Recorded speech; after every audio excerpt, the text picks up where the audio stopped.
Assalomu alaykum hurmatli televizor ko'ruvchilar. Erkin Osiyo radiosi uchun Gulchehra ekraninglarda navbatda men Amerika poytaxti Washingtonga joylashgan Amerika parlament binosining oldida turibdiman. Bugun 2011 yil 5-oyning 2-kuni dushanba. Bugun Uyg'urlar uchun odatli kun emas. Chunki mana bu hayvatli binoning ichidagi yig'in zalida bugun Sharq Turkiston Uyg'ur Oliy Kengashining ochilish murosimi o'tkazilmoqchi. Murosim soat 10da boshlanadi. Hozir murosimga yana yarim soat vaqt qoldi. Bugungi murosimni, ya'ni Sharq Turkiston Uyg'ur Oliy Kengashini Rabiya Qodir xonimning tashabbusi bilan 1 yil burun tayyorlik xizmatlarini boshlagan navbatda ochilish oldida turdi. Dünya Uyg'ur qurultayining yetkazgan ma'lumotga qaraganda Xitoy hukumatı mazkur yig'inning ochilishiga xeyli bir to'salg'ular yaratgan. Lekin bugun mana hammamiz ko'rib turibdik, Sharq Turkiston Uyg'ur Oliy Kengashi muvaffaqiyatli ochilish oldida turdi. Qinamsa televizor ko'ruvchilar men bilan birlikda yig'in zaliga marhamat. Assalomu alaykum hurmatli televizor ko'ruvchilar. Amerika Erkin Osiyo radiosi uchun Gulchehra Washingtondan ma'lumot bermoqda. Men hozir Amerika Davlat Majlisi binosining janubiy yig'in zalida. Mana bu yig'in zalida bugun Uyg'urlar kutgan, shundaqla Dünya Uyg'ur qurultayining raisi Rabiya Qodir xonimning tashabbusi bilan tayyorlik ko'rib boshlangan Sharq Turkiston Uyg'ur Oliy Kengashining ochilish murosimi o'tkazilmoqchi. Bu murosimga 20 dan ortiq davlatdan 100 dan ortiq vakil qatnashadi. Shundaqli bugun yana Amerika Davlat Majlisining bir qism a'zolari, nopozliq xalqaroliq inson huquqlari tashkilotlarining vakillari ham bir qism oliy mehmonlar qatnashadi va nutqlar beradi. Hurmatli televizor ko'ruvchilar, bugungi bu ochilish murosimining tafsilotini televizorimiz orqali, ekranimiz orqali sizlar bilan yuz ko'rishtiramiz. Sharq Turkiston Uyg'ur Oliy Kengashining bugungi ochilish murosimi 2011 yil 5-oyning 2-kuni dushanba soat 10da boshlanmoqchi. Hozir yig'in boshlanadiganga 10 minutlarcha vaqt qoldi. Hozir vakillar asosan yig'in zaliga yig'ilib, joylarda o'tirib, ochilish murosimini taqozolik bilan kutmoqda. Hurmatli televizor ko'ruvchilar, hozir yig'in boshlanadiganga yana 10 minutcha vaqt bor ekan. Mush fursatdan foydalanib men avval Dünya Uyg'ur qurultayining bayonotchisi Dilshod Rashid apandini tanishtirib o'tay. Dilshod Rashid apandi, xush keldingiz Washingtonga. Rahmat sizga. Tövanda televizor ko'ruvchilarimizga bugungi bu ya'ni Sharq Turkiston Uyg'ur Oliy Kengashining ahamiyati haqida so'z qilib bergan bo'lsangiz. Chunki bu Uyg'urlarning taqdiri ta Xitoyninki bizni besib olgandan hozirgacha nurg'unlagan fidokorlarni qilyapmiz. Ham Xitoymi shuning qarta o'xshamagan shaklda zarba berish harakatini elib beryapti. Ammo xalqimizniki umid uzilmaganlik sababidan nurg'unlagan bardoshlarni to'lab kelyapmiz. Endi bu qatim, endi bu Oliy Kengashning yig'inining echishi butun shu Sharq Turkistonninki hozirgi siyosiy taqdiri, kelgusida qanday shakldagi siyosiy faoliyatlarni elib berib va xalqimizniki haqiqiy siyosiy arzusini amalga oshirish ham bizningki davoirimizniki yo'lini qanday shaklda texnik tizlashtirish. Endi bu yig'inga albatta 20 davlatdan 100 dan ortiq vakillar keldi. Bu vakillarning ichidan ziyolilar, dinizorlar, ayol kishilarning vakili, o'quvchi, yoshlar chiqib umumiy yuzlik o'xshamagan shakldagi fikrni qabul qilish orqali shularni bir xulos chiqarib o'zimizning millatniki umuman qabul qiladigan bir strategik bir plan tuzib chiqamiz. Amerika Davlat Majlisining dal mush yig'in zalida 2 yil burun Dünya Uyg'ur qurultayining ochilish murosimi bo'lib o'tgan edi. Endi dapaqsangiz bu qitimqi bu Sharq Turkiston Uyg'ur Oliy Kengashi bilan Dünya Uyg'ur qurultayining odatdagi yig'inlarining nima farqi bor? Chunki bu farqi nihoyatda cho'ng. Endi bu qatimdagi yig'inninki o'xshamagan shakldagi insonlarninki hammasi demokratik shaklda o'ziniki fikrlarini ifoda qiladi. Bu bir. Ikkinchisi bo'libmi 7-oyning 5 qonliq bastırış hareketi yürübergendiği ki bütün halkımız zaten bu şu vatanın davasını kandak şekilde texim tez alette özümüzdeki oylagan niyetki yetiş için ki oxşamagan fikir, oxşamagan ideya hemmesini toplap bir strateji yeni hazırki halkara siyasi kanunga masıldıgan ve hazırki vatan işçi ve işçideki milletimizdeki umumi arzusu bilen birleştirip bir mükemmel bir siyasi yolunu tuttuğumuz endi. Dilshod Rashid apandi, endi Dünya Uyg'ur qurultayining bayonotchisi bo'lish sifatingiz bilan bu qitimqi yana bugungi boshlangan Sharq Turkiston Uyg'ur Oliy Kengashining bir bayonotchilik xizmatini ustingizga oldingizmi? Albatta bu qatimqi yig'inninki albatta ki muxbirlarning ziyoratini endi bir tutash Alim Seyitovlar bilan biz mush masalani javob berishga tayyor bo'lyapmiz. Endi meningki hozir endi radio televizordan foydalanib vatan ishchi va vatan teshidagi barliq xalqimizning umidlab bizga ishinib va bizning davoirimizning texim yuksak bo'lganiga umid bilan kutayotganligini ko'rib turyapmiz va bizmi shularning umidini yerga qo'ymaydiganiga ishonamiz. Rahmat sizga. Yig'ininglarning o'ngishli bo'lishini kutamiz. Rahmat. Efendimler, hanımlar, yig'inimizni rasmiy boshlab ketdik. Assalomu alaykum, aziz mehmonlar, Sharqiy Turkistonlik vatandoshlar. Amerikaning poytaxti, ya'ni Amerikaning davlat majlisi da ochilgan Sharqiy Turkiston Uyg'ur Oliy Kengashi yig'iniga xush keldinglar.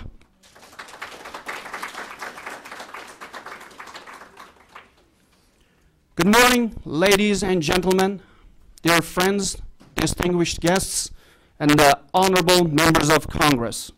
With great pleasure, I welcome you to the official opening ceremony of the conference, The Future of the Uyghur People in East Turkestan. This conference is organized by the World Uyghur Congress. It's co-sponsored.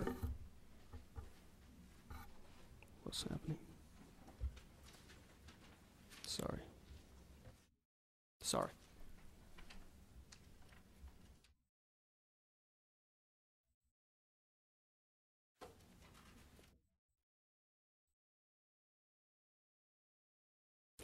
It's co-sponsored by Freedom House, the Uyghur American Association, and the International Uyghur and Human Rights Foundation, Democracy Foundation. It's an international conference with historic significance for the Uyghur people. The main goal of the conference is to provide a constructive forum for the Uyghur leaders from around the world to discuss the ongoing and severe violations of the Uyghur people's civil, political, social, economic, and cultural rights in East Turkestan by the Chinese government. To begin, I would like to invite Uyghur democracy leader, Madame Rabia Kadir, to make her official opening remarks. Rabia Khan.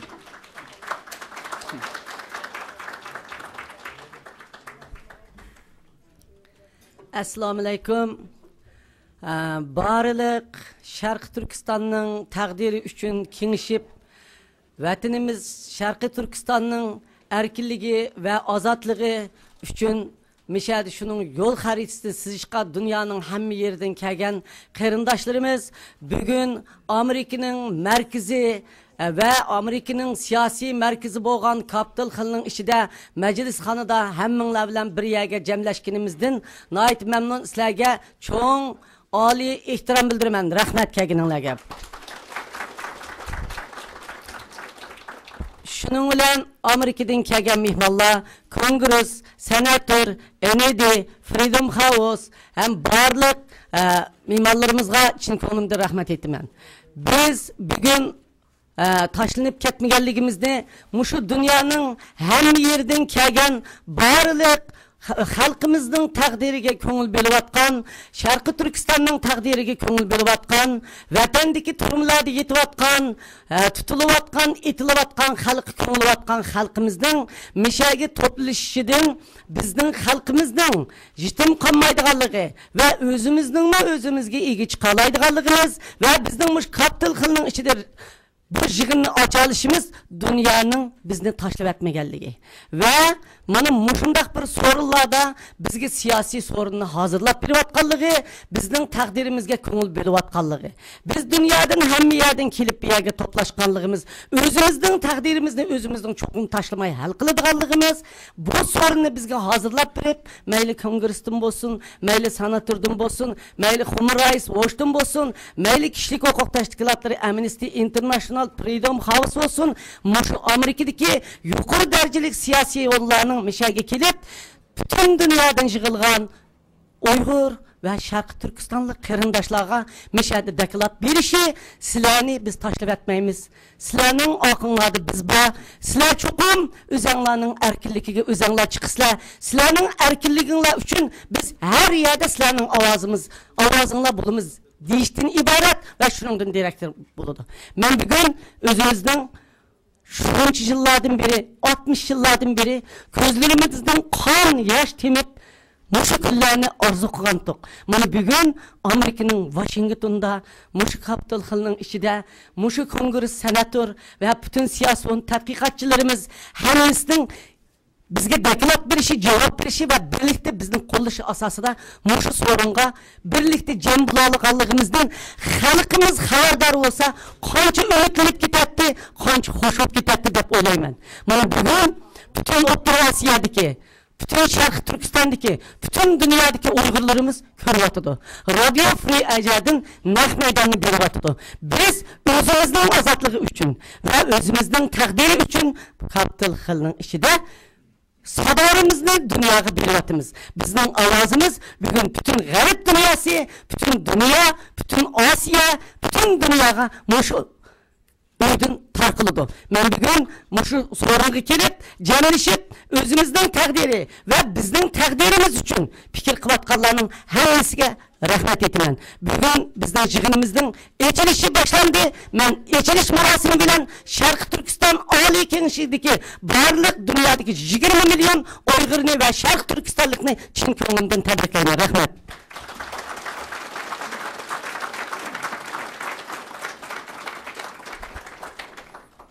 Rabia Hanım alaydı, rahmet. I would like to read her official statement in English. It's an honor to welcome you to the official opening ceremony of the conference, The Future of the Uyghur People in East Turkestan. Our presence in the U.S. Capitol building, at the very heart of democracy, speaks to the political aspirations of millions of the Uyghurs across the globe. Our presence at the U.S. Capitol also shines a light on the strong and unwavering support of our friends from the United States. I would like to thank all of the speakers today, from Congress, from the human rights community, and the academia, who have always been ready to defend Uyghurs from Chinese government repression. It is frequently said that Uyghurs are a forgotten people. However, our friends remind us that this is not so. The great progress made by democratic Uyghur organizations would not be so formidable without the resolute support provided by the National Endowment for Democracy. And it is long-standing concern for the conditions and future of East Turkestan has touched the hearts of the Uyghur people. I would also like to thank Freedom House for co-sponsoring this conference. Freedom House's reputation for speaking out for the voiceless is admired across the human rights community. We are proud to have their commitment to this conference. Since July 2009 unrest in Urumqi, the Chinese authorities in Beijing and Urumqi have pursued policies that aim to further marginalize the Uyghur people. Chinese government political repression and a fierce assault on freedom of speech that aims to suppress Uyghur hopes for human rights and democracy has been accompanied by vicious policies of assimilation that are gradually eroding the fabric of the Uyghur society and the Uyghur people's very cultural identity. In the light of this decisive juncture in political, economic, social, and cultural conditions in East Turkestan, this conference comes at a critical time in the history of the Uyghur people. The historical importance of this conference cannot be understated. It is the first occasion in modern times that Uyghurs have come together from across the political spectrum, that it is happening when we, as the indigenous people of the East Turkestan, are facing an existential threat. As a unique people is no coincidence. To the Uyghur delegates who have traveled from many countries to participate, I welcome you to Washington, D.C. The conference will provide the kind of forum for the Uyghur voices so lacking in China, but so key to understanding the Uyghur perspective on current conditions and the direction of our people. Uyghurs will be able to express their opinions freely and listen to new perspectives. As we democratically develop common strategies and effective political platforms, it is important to remember that even despite our difference, we are united in our commitment to the freedom of the Uyghur people. As one, robust democracies are defined by freely expressed points of view, competing opinion, and respect for divergent standpoints. The building toward a strong future for our people is contained within opportunities, such as this conference.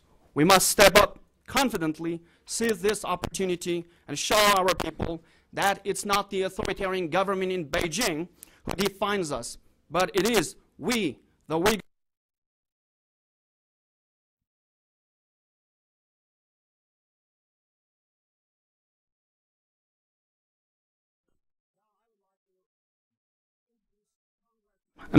James McGovern. Congressman McGovern is serving his 8th term at the U.S. Congress.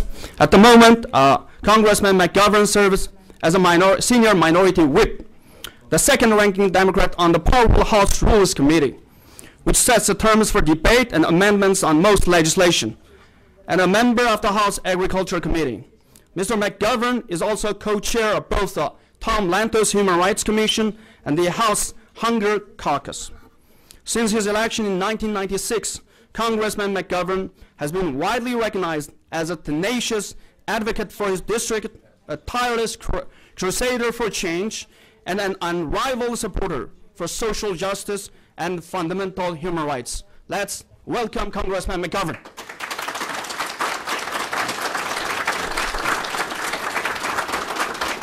Well, thank you. Thank you very much, Aleem, and I appreciate the invitation to be here. And I want to welcome all of you to the nation's capital. And I want to thank all of you for your international efforts to protect and promote the most basic human rights of the Uyghur people.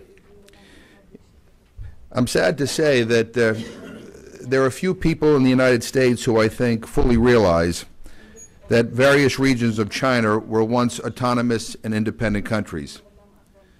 Most people could identify Tibet and its spiritual leader, His Holiness the Dalai Lama, whom I've had the honor to meet. Many books have been written about Tibet. Many movies and documentaries have been made about Tibet. And events that affect Tibet tend to be covered by major U.S. and international press. Altogether, they have helped make Tibet more of a household name around the world. Meanwhile, its neighboring region, which the Uyghur people know as East Turkmenistan, and which the People's Republic of China officially calls the Xinjiang Uyghur Autonomous Region, it is a mystery to many people in my country. It is certainly a region of the world that is still largely unknown to the majority of Americans and the world community at large, and I include many members of the United States Congress. Sadly, if Americans have heard of Uyghurs at all, who are the 8 to 10 million Turkic Muslim ethnic community living in this northwestern region of China, it is unfortunately in a very different context, that of Guantanamo. While the U.S. government under the previous administration had determined early on that the Uyghurs held at Guantanamo were innocent and were not enemy combatants, and a U.S. court even ordered the release of these Uyghur prisoners into the United States, since to return them to China would have almost certainly resulted in their execution, or at least severe torture and detention, there are still a few Uyghurs remaining in Guantanamo today. And we've had to rely on such small countries as Albania, Bermuda, and Palau to help correct our mistakes by accepting these Uyghurs for resettlement. And they are now eking out peaceful lives in those countries. I certainly don't need to tell you that Uyghurs continue to be harshly repressed by the Chinese government. It is unconscionable. China considers any expression of cultural diversity an act of treason and sedition, punishable all too often by death, and generally following blatantly unfair trials, often held in complete secrecy. In July of 2009, the ongoing suppression and attacks on Uyghur culture resulted in open mass protest, which again was met with harsh violence, mass arrests, executions, and incommunicado detentions. As a result, I introduced bipartisan legislation, HRES 953, to express the condemnation of the U.S. House of Representatives regarding the crackdown and the continuing violation of basic human rights in Xinjiang. I had hoped that the bill would have been debated, voted upon, and approved in December, but we were not successful in bringing it to the House floor before the Congress adjourned. I intend to introduce similar updated legislation in support of basic human rights for the Uyghur people in China later this year, perhaps in July, marking the 2-year anniversary of the tragic crackdown in Xinjiang. Finally, I would like to recognize Rabia Kadir, who has worked tirelessly to bring attention to the situation of the Uyghur people. I know that, just like me, members of Congress would not have known about your people or the repression they face every day in China were it not for the work of Rabia and many U.S. human rights organizations such as Amnesty International, Human Rights Watch, Freedom House, and the National Endowment for Democracy. Let me conclude by saying that I believe that if the United States of America stands for anything, it needs to stand out loud and foursquare for human rights. And I believe that that means that we need to stand stronger and firmer and more loudly against the continued repression by the Chinese government, not only against the Uyghur people, but against many other people who choose to raise their voices in dissent or choose to express a different viewpoint. I think the United States has been too silent in the face of many of the crackdowns in China. And I hope that with your help and with your continued support and education of members of Congress and education of the American people at large, that you will see Congress and you will see this administration strengthen their resolve in standing for human rights. So welcome to Washington. I wish you success with your conference throughout the coming week, and I am proud to stand with you in the cause of human rights and justice. Thank you very much.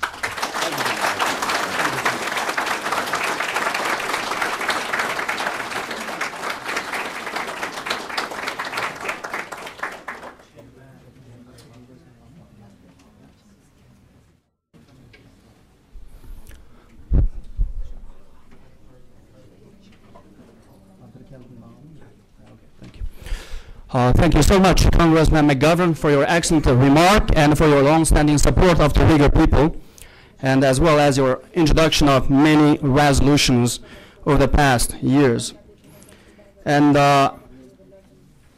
next, I would like to introduce Congressman Keith Ellison, actually, who is traveling today, who is not with us today, but he has sent a message to the conference. So I'd like to read that for you.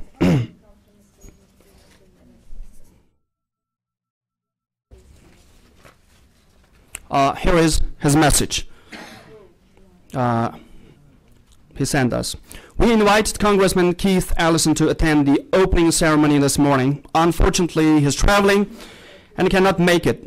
Congressman Ellison shares our Muslim faith and has been a vocal supporter of the Uyghur human rights cause. In his meeting with Ms. Rabia Kadir last year, Congressman Ellison equated Ms. Kadir with Rosa Parks, whose portrait was hung in his office. Rosa Parks is one of the most recognized symbols of the civil rights movement here in the United States.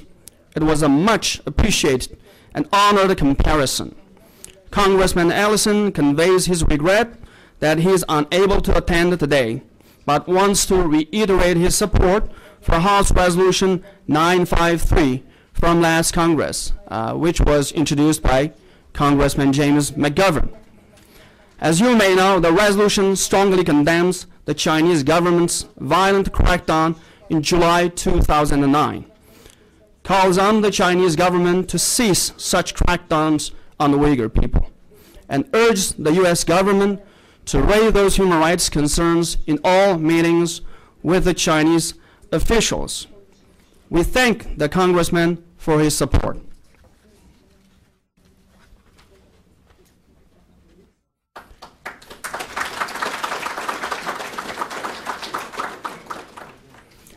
Now I would like to invite and introduce actually our longtime supporter and friend, Mr. Karl Gershman, the president of the National Endowment for Democracy.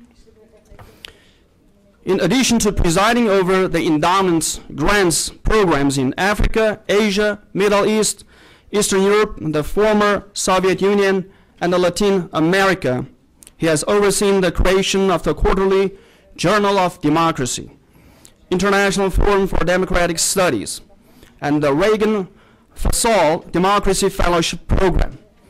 He also took the lead in launching in New Delhi in 1999 the World Movement for Democracy, which is a global network of democracy practitioners and scholars. Prior to assuming the position with the endowment, Mr. Gershman was senior counselor to the United States, representative to the United Nations, in which capacity he served as the U.S. representative to the UN's Third Committee that deals with human rights issues, and also as alternative representative of the U.S. to the UN Security Council. Let's warmly welcome Mr. Karl Gershman. Thank you. Thank you very much, and Rabia Kadir.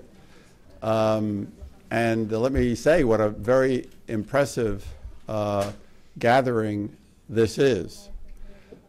Today happens to be, in addition to, the day after we've eliminated Osama bin Laden, it is also World Press Freedom Day.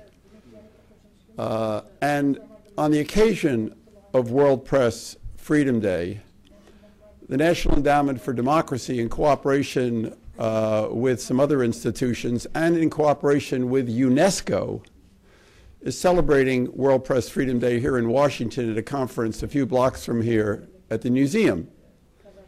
And last night I had to speak at the opening of that conference on World Press Freedom Day. In coming here, I had asked Luisa Griva, who you'll hear from in a while, give me a few notes on what's been happening with our Uyghur friends in the last year. So she gave me a slew of papers. But two of the papers struck my eye. One of them had to do with the introduction in March in the European Parliament of an urgency resolution on the destruction of old Kashgar city. And the European Parliament was calling upon UNESCO to recognize old Kashgar city as not just part of the identity of the Uyghur people, but also as part of the heritage of world civilization.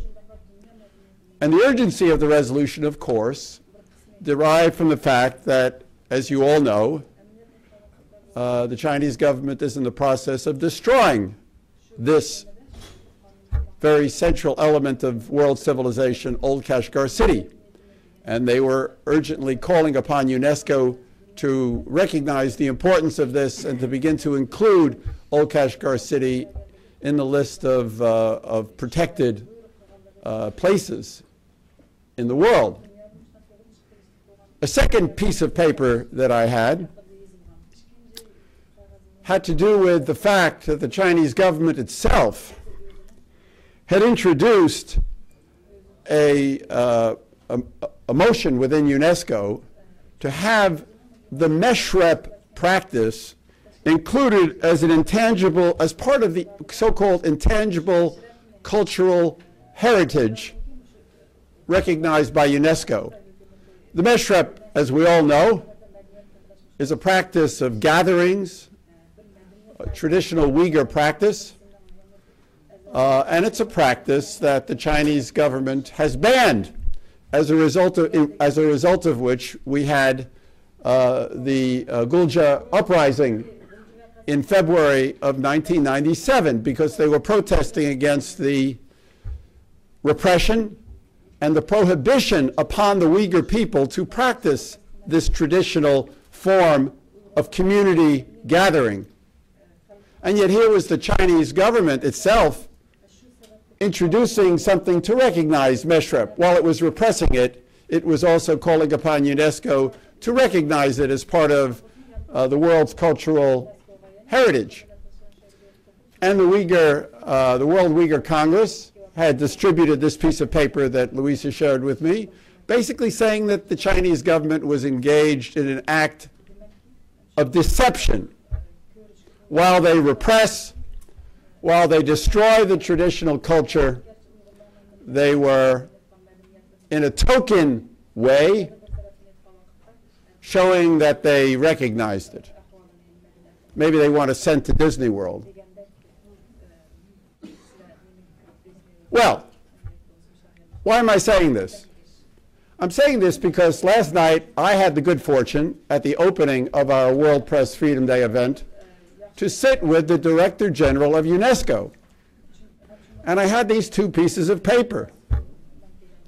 And I was able not only to give these two pieces of paper, one on Kashgar, the other on Meshrep, to the Director General of UNESCO, but to say this is something that UNESCO must pay attention to. She didn't really know about the Uyghurs. She didn't. She's a wonderful woman, by the way, a Bulgarian woman. First woman to head UNESCO. And she was very happy to learn about the European Parliament resolution calling upon UNESCO to try to do what it can to save Kashgar, old Kashgar, and also to understand the background of this introduction by the Chinese of a motion to add the Meshrep practice to the list of intangible, the list of elements that belong on this intangible cultural heritage list. So a dialogue has been started with UNESCO. I think that's worthwhile. I think we've got to get the United Nations and especially UNESCO to pay attention to what's happening in old Kashgar city. This is a crime. It's a crime. There is a Chinese scholar at the Beijing Normal University, Wu Jiantang, and let me just read what he said. He said the old town also reflects Muslim culture of the Uyghurs very well. It has the original taste and flavor without any changes. Here, Uyghur culture is attached to those raw earth buildings. If they are torn down, the affiliated culture will be destroyed. That's a very serious problem. It's not just a matter of building a few new buildings. It's destroying a culture. And I think this is what's at stake. I think this is what's at stake. I'm not telling you anything you don't know. But what's at stake is the survival of the Uyghur people, the survival of Uyghur culture. One other thing we're doing at the National Endowment for Democracy is that we're working with the United States Memorial Holocaust Museum to create an international working group within the international governmental association called the Community of Democracies. There's an international governmental association called the Community of Democracies, which is meeting in Vilnius on June 30th and July 1st. Vilnius has Lithuania has the chair of the Community of Democracies. And we're talking about the creation of a working group on the prevention of genocide. If this working group comes into existence, it would be intergovernmental, but also with non-governmental participation. I think it should look at the Uyghur issue. Because the Genocide Convention doesn't only look at the physical destruction of a people. It also says a people can be destroyed if its culture is destroyed. And this is only one dimension of what is happening in Xinjiang, in East Turkestan. Under the bilingual education policy, the use of the Uyghur language is being prohibited and destroyed. The practice of religion is being prohibited. I've already spoken about the traditional Meshrep practice. The region is being populated from the east by Han Chinese, and the resources for development are being directed at the new residents of Xinjiang. And as Rabia Kadir pointed out at the meeting we had last July on the occasion of the anniversary of the Urumqi massacre,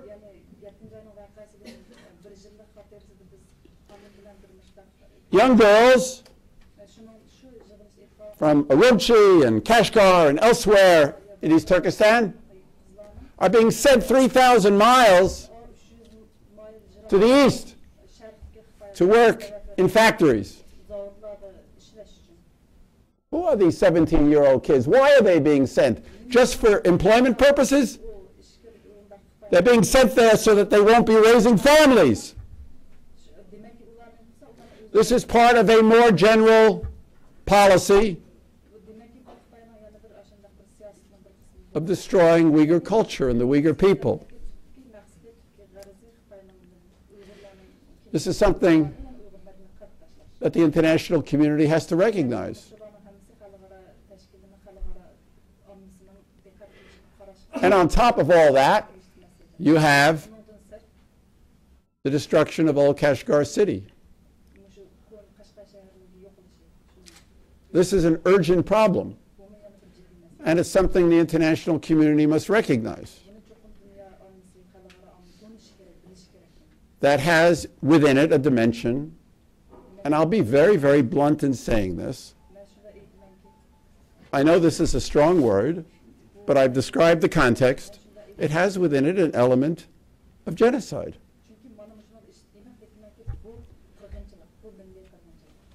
Now, the Uyghur people are repressed. They can't work politically. And yet, there is now an emigre Uyghur population here, gathered in this room. And this emigre population has the capacity to speak out, to have meetings in the U.S. Congress, to go to countries like Australia and Norway and elsewhere to raise the issue, to be the voice for the repressed Uyghur people. We have Rabia Kadir, who is recognized internationally with a voice. And you must be the voice, because you live in a society of freedom, you must be the voice of the suppressed Uyghur people.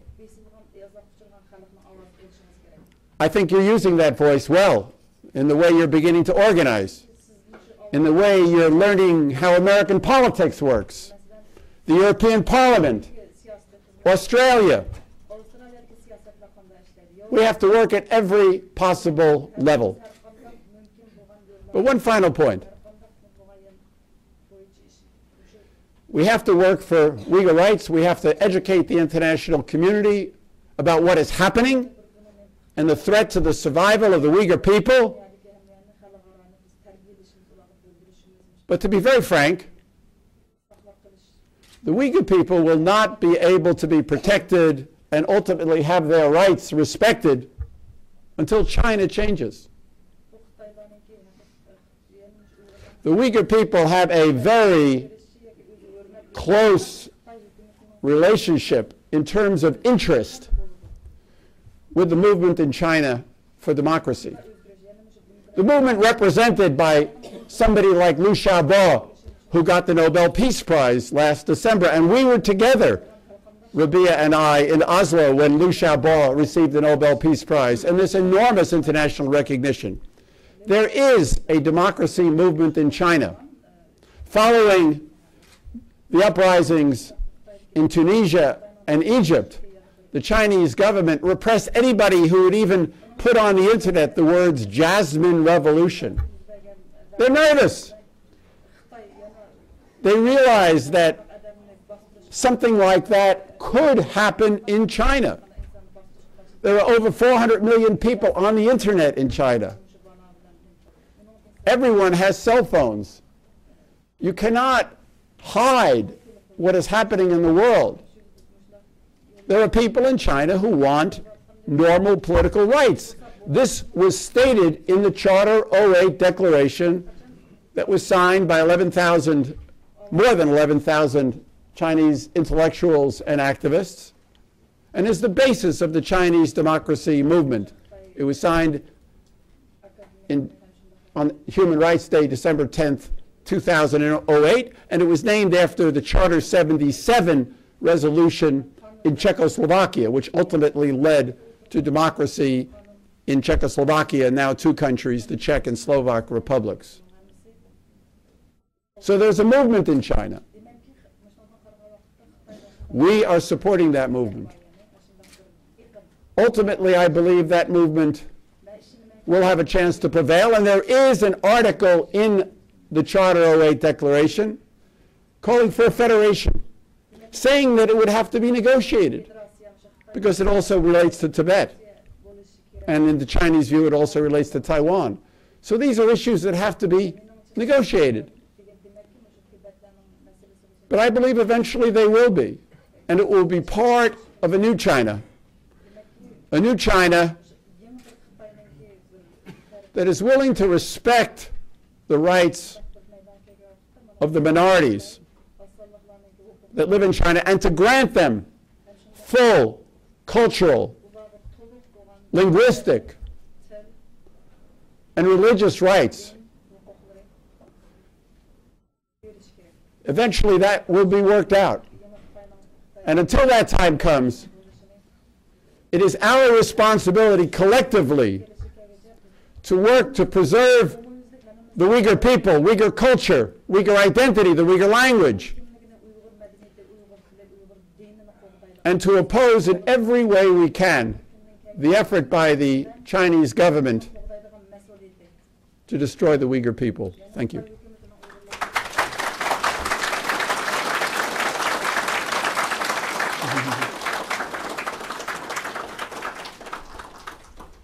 Thank you very much, Mr. Gershman, for your excellent remark. And we are truly blessed to have a great friend like Mr. Gershman, and without whose endowment support, we would not have achieved such great success, both in the United States and around the world, in raising the cause of the Uyghurs. So thank you. And now I would like to introduce U.S. Senator Sherrod Brown, who is not with us, unfortunately, but who also sent a message of congratulation and expressing his strong support. Senator Sherrod Brown. Since January 2007, Senator Brown represents Ohio at the U.S. Senate, promoting human rights of the oppressed like us and defending Taiwan from potential Chinese aggression. Senator Brown serves on the powerful Senate Appropriations Committee and the Senate Banking Committee. He also serves on the Senate Veterans Affairs Committee and the Senate Agriculture, Nutrition, and Forestry Committee. He's a chairman of the Financial Institutions and Consumer Protection Subcommittee. Prior to serving in the U.S. Senate, Brown served as a U.S. Congressman for the 13th District, Ohio's Secretary of State, and as a member of Ohio General Assembly. He also taught at Ohio State University. So here is his message. to Ms. Rabia Kadir.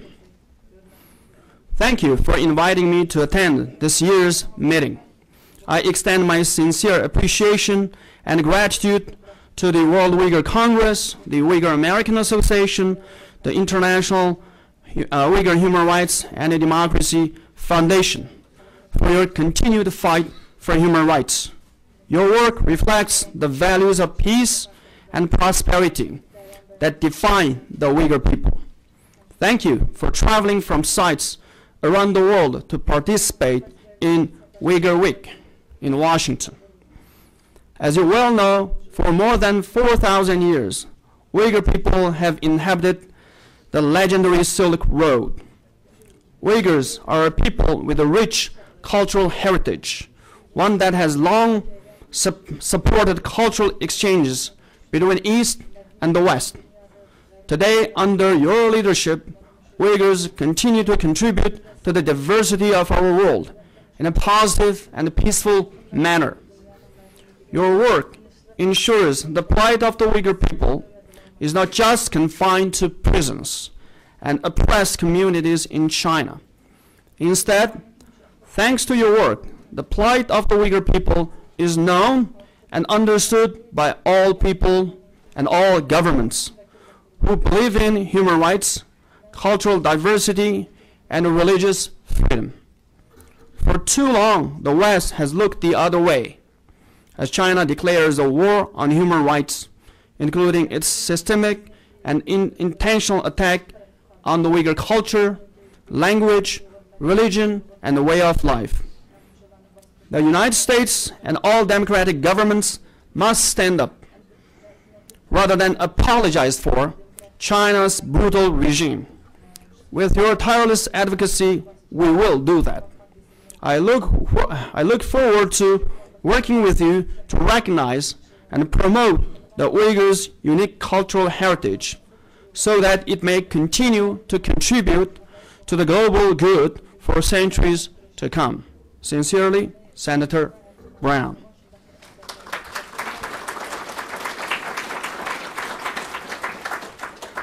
Senator Sherrod Brown also introduced a number of resolutions in support of the Uyghur people at the U.S. Senate. So we are very grateful to have a strong supporter also on the Senate side. Now I would like to introduce Dr. Sue Gunawardena Vaughn. I hope I pronounced it correctly. Dr. Vaughn currently manages the International Religious Freedom Consortium and the Southeast Asia program at Freedom House. She joined Freedom House in 2009, and during her first year, in addition to overseeing the International Religious Freedom Consortium, she managed the Global Human Rights Program. Prior to joining Freedom House, she served for 8 years as a program director at Amnesty International USA, where she directed its global death penalty abolition campaign. She is highly experienced in mobilizing a diverse range of faith communities to engage in human rights campaigns, and has written extensively on ethnic, religious identity politics. Dr. Vaughn holds a PhD in government from the University of Texas at Austin with a theoretical focus on ethno-religious nationalism. Let's welcome Dr. Sue Vaughn.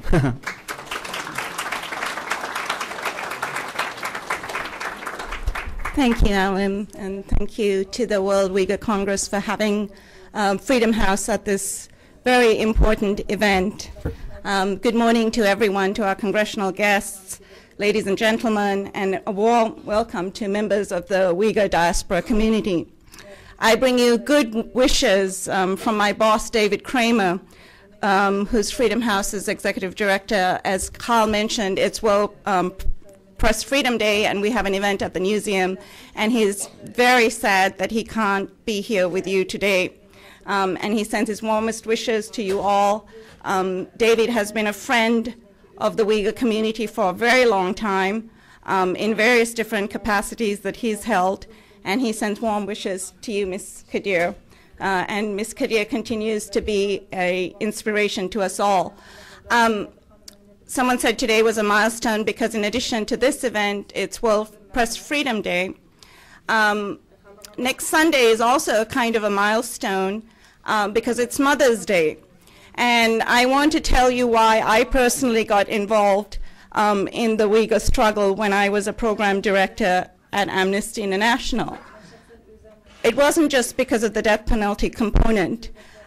This was around 2001 when my good colleague and friend who might be in the audience, Kuma, who's the director of Asia programs at Amnesty, told me about this prisoner of conscience, Ms. Rabia Kadir, who was a businesswoman and who was separated from her children at the time.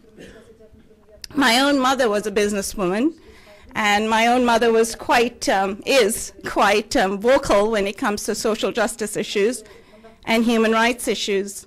The only difference was that my mother was never imprisoned and has had the freedom to speak freely about issues of concern to us and to our faith community. The story of Ms. Kadir was very inspirational to me personally, and I had the fortune of working on her case when she was a prisoner of conscience, and we were ecstatic when she was ultimately able to come to the United States and reunite with her family. It was a very emotional day, and it's a memorable one for me personally. Many of you here are unfortunately all too familiar with the litany of human rights abuses that the Uyghur community has been subject to over several decades, not just years, but several decades, and the heavy-handed repression that even continues today. Any kind of cultural, ethno-linguistic, or religious expression is deemed quote-unquote separatist, and all kinds of bogus charges are leveled against human rights activists and religious freedom advocates in the name of quote-unquote state security. Both the US State Department and the US Commission on International Religious Freedom have in their respective recent reports highlighted the worsening plight of the Uyghurs. Chinese authorities have broadened their campaign of repression to discredit and imprison the community's religious leaders, control the selection of clergy, ban religious gatherings, and control the distribution of religious literature, in addition to subjecting the community to other more routine human rights violations. And it goes on, and it hasn't actually abated. It continues to accelerate. It must be understood for those of us who are concerned about human rights and religious freedom, and those of us who are not concerned about human rights and religious freedom, that these issues are not merely human rights concerns. They also figure prominently into the US international security concerns and into the US security equation. A comprehensive analysis conducted by the Pew Forum on Religion and Public Life documented that more than half of the world's population lives in countries with a high or very high degree of government restriction on religion. And this has consequences, not just for those people who are living in those repressive regimes, but for those of us in the United States as well. It is becoming increasingly apparent that to ignore religious freedom and human rights issues in order to pursue trade and security is a dangerous course, and that we do so at our own peril. And this will not ultimately serve US interests. This is certainly the case with China, and I don't think anyone in this room needs any convincing of that. A hero of mine, and probably of many of you in this room, was Dr. Reverend Martin Luther King Jr., who once said that in the end, we will remember not the words of our enemies, but the silence of our friends. Mixing several metaphors here, I know. I'm preaching to the choir, and everyone in this room has been vocal in shining a light on the abuse suffered by the Uyghur community. So it remains our collective responsibility that we continue to not be silent. We, the Uyghur diaspora community, we, friends of the Uyghurs in the United States, we are the ones who need to give voice to our voiceless Uyghur brothers and sisters in China. And we must ensure that China is consistently reminded of its human rights responsibilities especially to its own citizens. I wish the Uyghur community a productive and successful conference, and hope that you will forge strong ties with each other and forge strong global networks which will further strengthen your struggle. Know that all of us at Freedom House will be standing in strong solidarity with you. Thank you.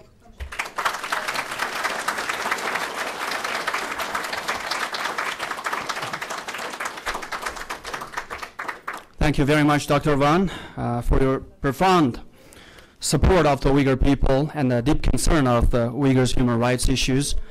And we cannot thank Freedom House enough for co-sponsoring today's historic conference.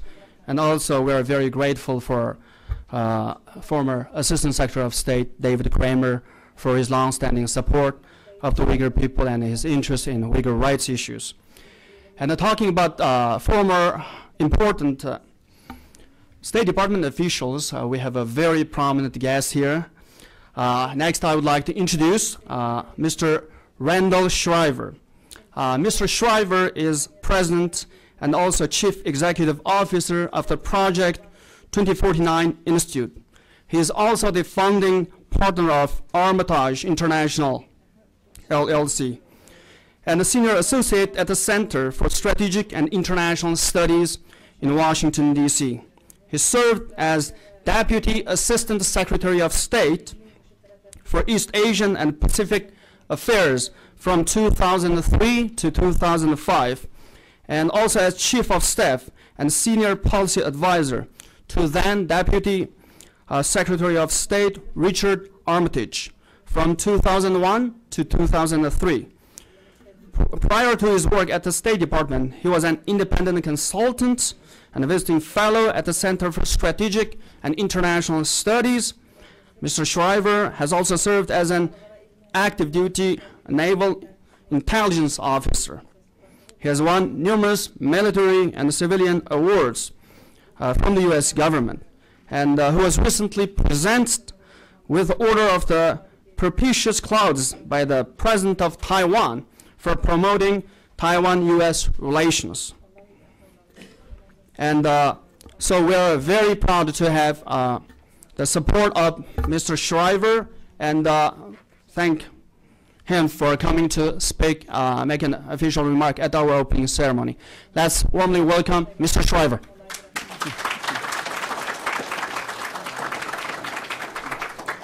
Thank you very much. It's really my great honor to be here, and I appreciate the invitation to participate in this conference with you. And Ms. Kadir, it's a great pleasure to see you today, and I'm always inspired when I have the opportunity to meet with you and see you and get reinvigorated with the cause and the important work that you're doing. So thank you for this work.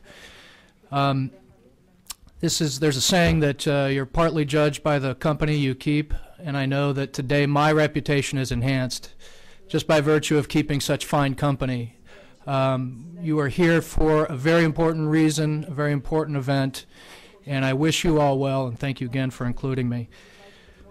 Next week, we'll have a very important meeting between officials of the People's Republic of China and our officials here in the Obama administration.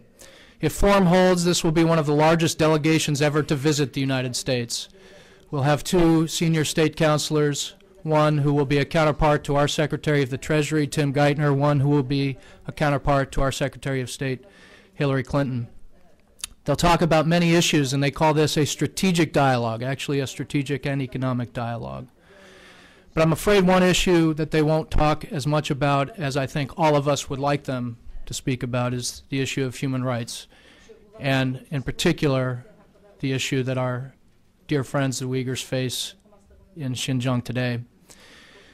Now, why don't they speak about these things at a strategic dialogue? Well, they're not unique. This is often the case of administrations of both parties to subjugate human rights issues to a dedicated human rights dialogue, which we support, of course. But there's a tendency to see these as issues that don't rise to the level of importance of, say, North Korea or Iran or South China Sea even. But I'm here to tell you that these are strategic issues. We cannot have a cooperative, productive, normal relationship with China while these abuses continue and the repression continues. What are we to make of a country that has 2 living Nobel Peace Prize winners, one of whom is in exile and one of whom is in prison? What are we to make of a country that doesn't allow people to worship on Easter Sunday as they're on their way to church? What are we to make of a country that takes a national hero like Ai Weiwei, somebody with impeccable revolutionary credentials, by the way, and detains and imprisons him? You know, psychiatrists, sociologists, they talk about a phenomena of desensitization that can occur if you see too much violence on television, if you see too much of a bad thing. You can almost become numb and desensitized to it. I feel like sometimes our officials are becoming desensitized to these outrages. We should not accept that. I hope this conference is productive, and I hope you produce an agenda that's an activist agenda. But let me give you a few of my ideas. I hope Secretary Clinton will take the time and meet with Ms. Qadir. And I hope President Obama will do the same. I was quite honored when I served in the Bush administration when President Bush met twice with Ms. Qadir. I hope this administration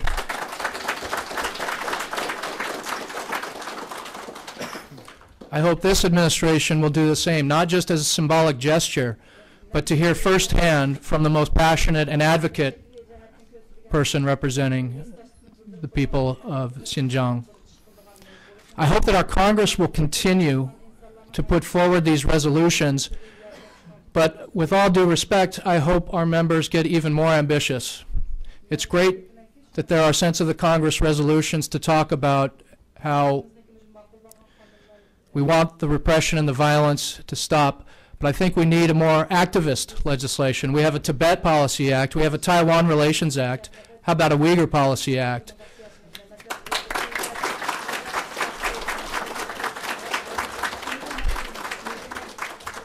If administrations aren't going to take matters into their hands in an appropriate way, let's have Congress do what Congress should do, which is to provide the oversight and force the administration's hands in these matters. I also hope that we will raise this at the strategic dialogue because it is a strategic issue. And I hope that we will continue to raise it in our most important forums because, as I said, I don't think we can have a normal and constructive relationship with China until these issues are elevated to that level of importance.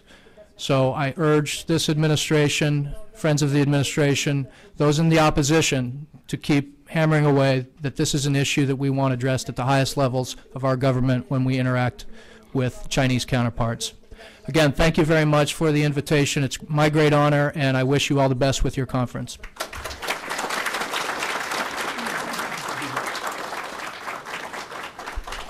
Thank you very much, Secretary Shriver, for your excellent remark and a strong, passionate speech, and especially the wonderful recommendations. Uyghurs would be extremely pleased if one day the U.S. Congress passes a legislation just like you mentioned in support of Tibet and Taiwan in support of the Uyghurs. Thank you. And now I would like to introduce one of the champions of human rights in the United States and around the world, Dr. Sophie Richardson. And Dr. Richardson is the Advocacy Director of Human Rights Watch's Asia Division and oversees the organization's work on China. A graduate of the University of Virginia and the Hopkins Nanjing Program and Oberlin College. Dr. Richardson is the author of numerous articles on domestic Chinese political reform, democratization, human rights in China, Cambodia, Hong Kong, and Philippines. She's just an expert on not only on China but East Asia as well. She has testified numerous times before the European Parliament, U.S. House, and Senate. She has provided commentaries all the time. I see her face on lots of medias, BBC, CNN, ABC, New York Times, Washington Post, you name it. She's everywhere. When there is human rights, there is Dr. Richardson. So, and she's also author. She's a prolific writer. She writes not just articles, but books as well. She has written passionately on human rights. And she has this great book called China, Cambodia, and the 5 Principles of Peaceful Coexistence. So we are honored to have Dr. Richardson here with us. And let's welcome Dr. Richardson.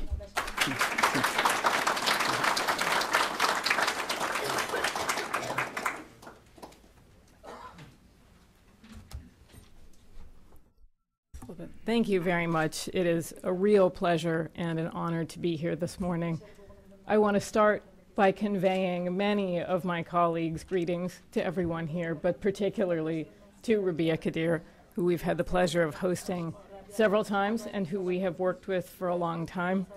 I always find it a little bit intimidating to speak, particularly in front of an audience that knows far more about these issues than I do, but particularly in front of Mrs. Kadir, who has paid and continues to pay an extraordinary and cruel price for her defense of her people. It's an honor to be here with you. My organization has written for decades now about abuses in Xinjiang, many of which are familiar to you, ranging from restrictions on religious freedom, to the death penalty, to the status of political prisoners.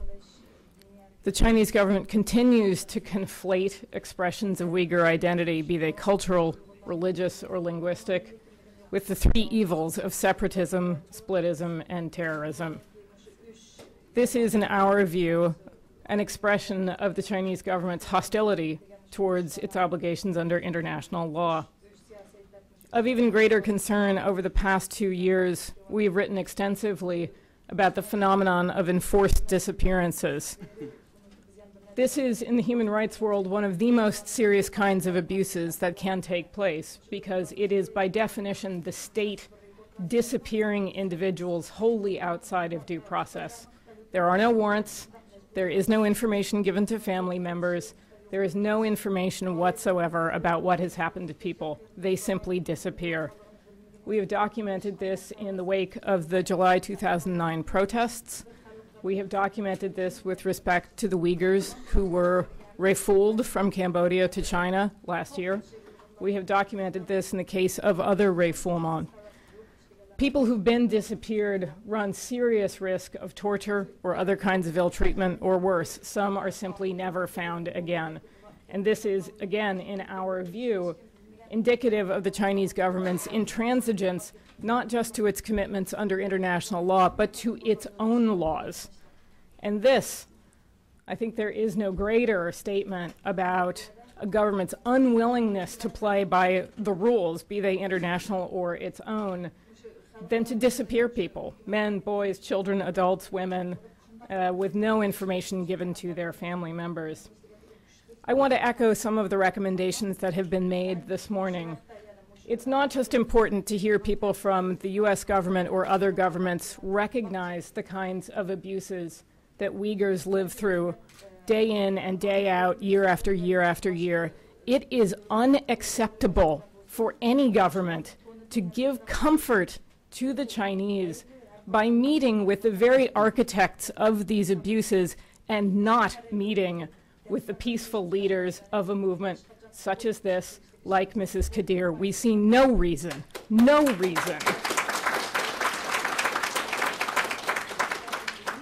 why the president couldn't find some time in his schedule between now and next Monday to see Mrs. Kadir before he makes time to see people like Zhou Yongkang and Xi Jinping.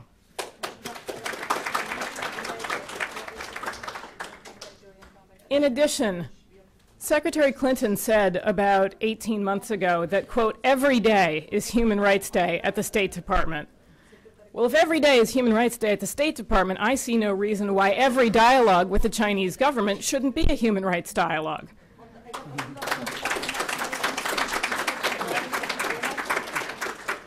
And in that respect, I see no reason why every US government agency that's going to be represented in this discussion next week should not go to the table equipped with the case of at least one political prisoner, at least one human rights issue, whether it's environmental, whether it's about labor, whether it's about religion.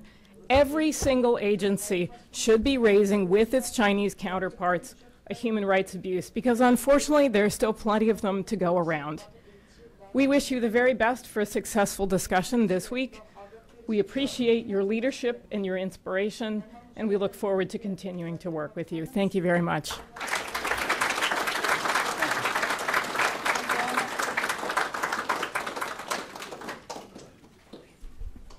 Thank you, Dr. Richardson, for your strong support of the Uyghur human rights issues.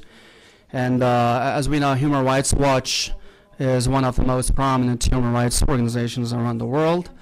And soon after the July 5th massacre, in fact, Human Rights Watch became the first organization to produce an excellent report on Chinese government's enforced disappearance of Uyghurs.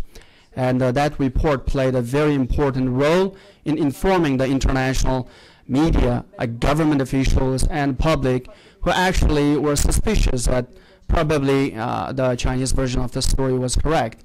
But after that, and after many such reports, the international community realized actually the Chinese security forces killed unarmed, peaceful Uyghur protesters.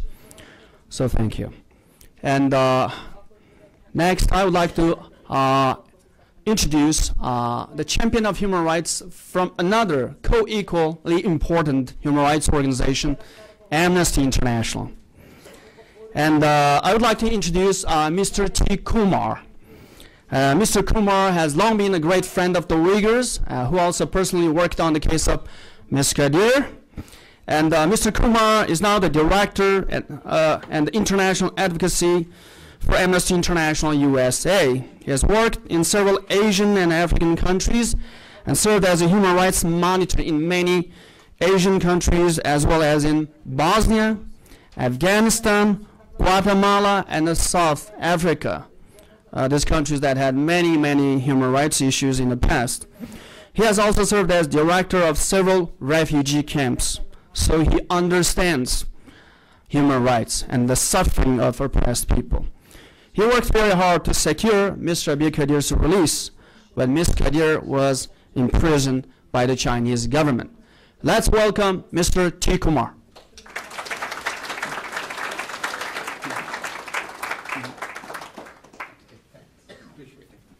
Thank you. Thank you, Alim. Amnesty International is extremely pleased to be here to speak about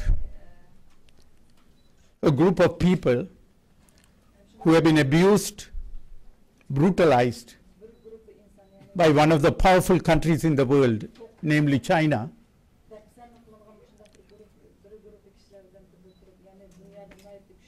And very few people have paid attention to it. Very little international pressure to make protection of human rights of Uyghurs. And unfortunately, United States also joins that club of not being strong in pushing for the rights of Uyghur people. As Halim mentioned, Amnesty International and even US Congress and US government came to know about Uyghurs because of Rabia Kadir's imprisonment. It is after her imprisonment that her children took the leadership in securing her release. Her family have gone through enormous suffering. When she was in prison, the family was devastated. Siddiq is here. Her husband basically raised the children as a single dad, 4 daughters and a son. Now that Rabia is out, her 2 children are still in custody as hostages by the Chinese authorities to silence her. So we are seeing a government that is of enormous brutality being used against a group of people in their own country. And because they are so powerful, powerful countries are not standing up to them. That's why this conference is extremely important. That's why this gathering is extremely important, to ensure that US government as well as other governments around the world take this issue as an issue of concern, where political prisoners have been executed. China is the only region in, Xinjiang is the only region in China where political prisoners have been executed. But silence from other countries is shocking. Special torture takes place in Xinjiang. Religious persecution because they belong to Islamic faith is mind-boggling that they can get away by doing this. So your conference is fundamentally important to plan out strategies to ensure that in coming months, at least the issue is being brought out to the international community.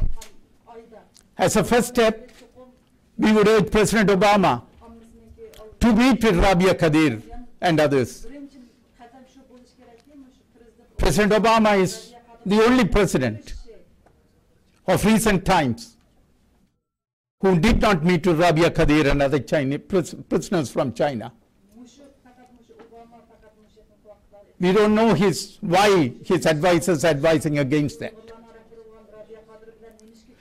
President Clinton met, President Bush met with political prisoners, but not President Obama.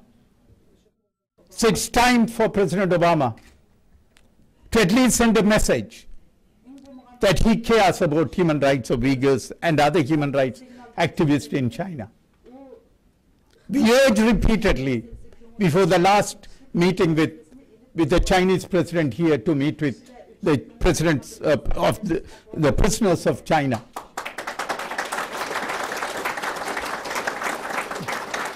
But he failed. We hope before the security and economic dialogue that's going to take place in 2 or 3 weeks' time, he will meet.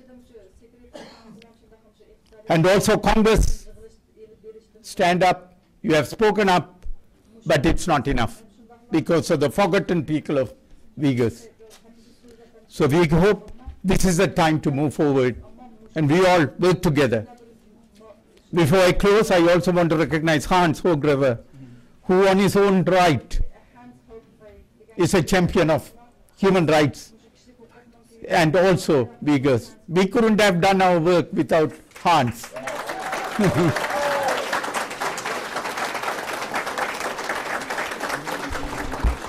Thank you, Hans. And thanks for everyone for taking your time to come here. Thank you again. Bye-bye.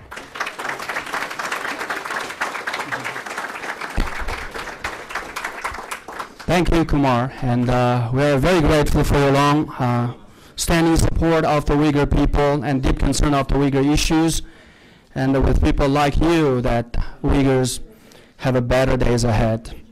And we thank you for raising the case of Ms. Kadir and at the moment her children's case. And before I formally introduce our next speaker, Mr. Hans Hogrefe, and our great friend T. Kumar has already introduced him in part. And we are also very pleased to have Mr. Hans Hogrefe here. He is the greatest friend of the Uyghurs who has been on the Hill for many, many years, who served under former Congressman Tom Lantos, who was also a champion of human rights, and he served under Congressman James McGovern, who spoke earlier today. And Hans was a executive director of the Tom Lantos Human Rights Commission. While he was serving as a director, he held a number of hearings specifically regarding the Uyghur issues, and he is our key contact at the U.S. Congress. That we went to him for all the advices we needed on the Hill, to open all the doors on the Hill, to knock on many members of Congress in addition to his own office. So we also cannot thank him enough for his support on the Hill, not just on the Hill, all the time. And right now, recently, he became the Chief Policy Officer and the Executive Director in Washington, D.C. for the Physicians for Human Rights. So let's warmly welcome Mr. Hans Hagerfeld.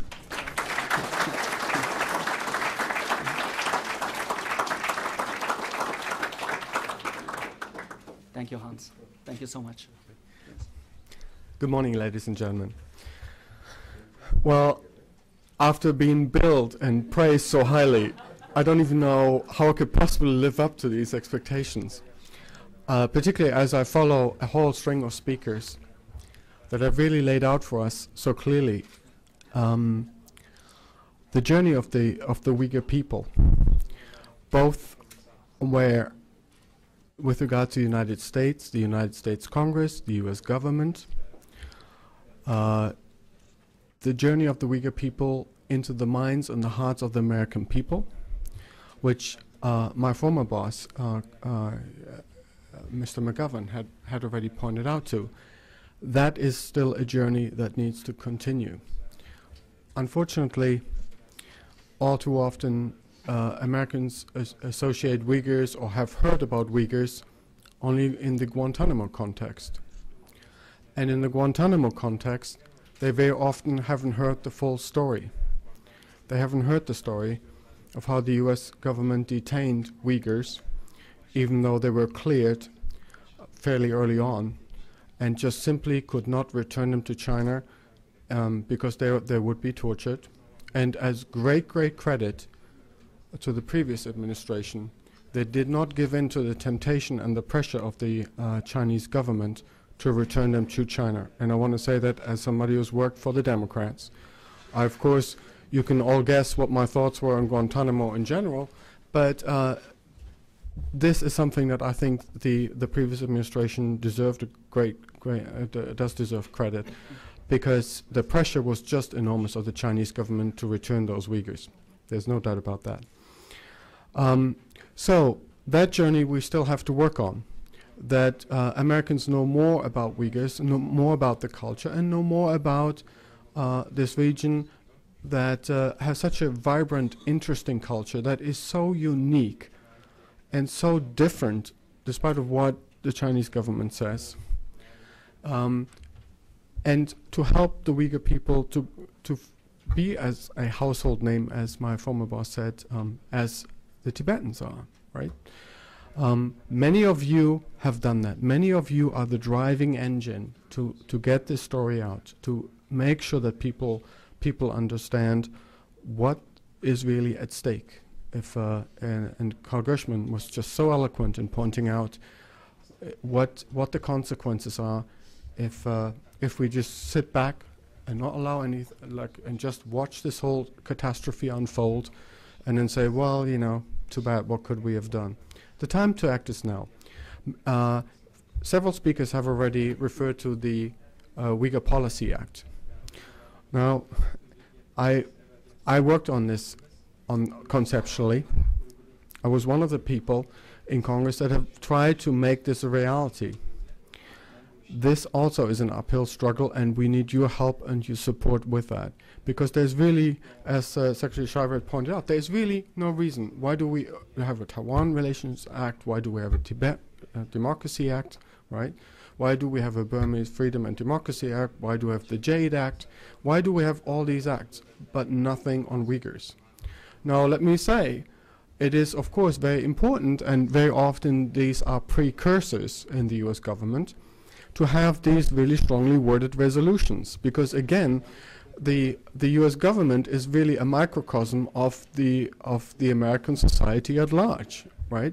Many members do not know enough about Uyghurs. Many members only know Uyghurs from the Guantanamo context. So these resolutions are really great opportunity for Congress to not only make a sense of Congress or the voice of the U.S. Congress heard internationally, but also within those halls that which you're here today. So the Uyghur Policy Act is obviously something that we need to be very much aware of and very much working on. Let me also say, I make reference to a point which I hope highlights the importance of today's conference.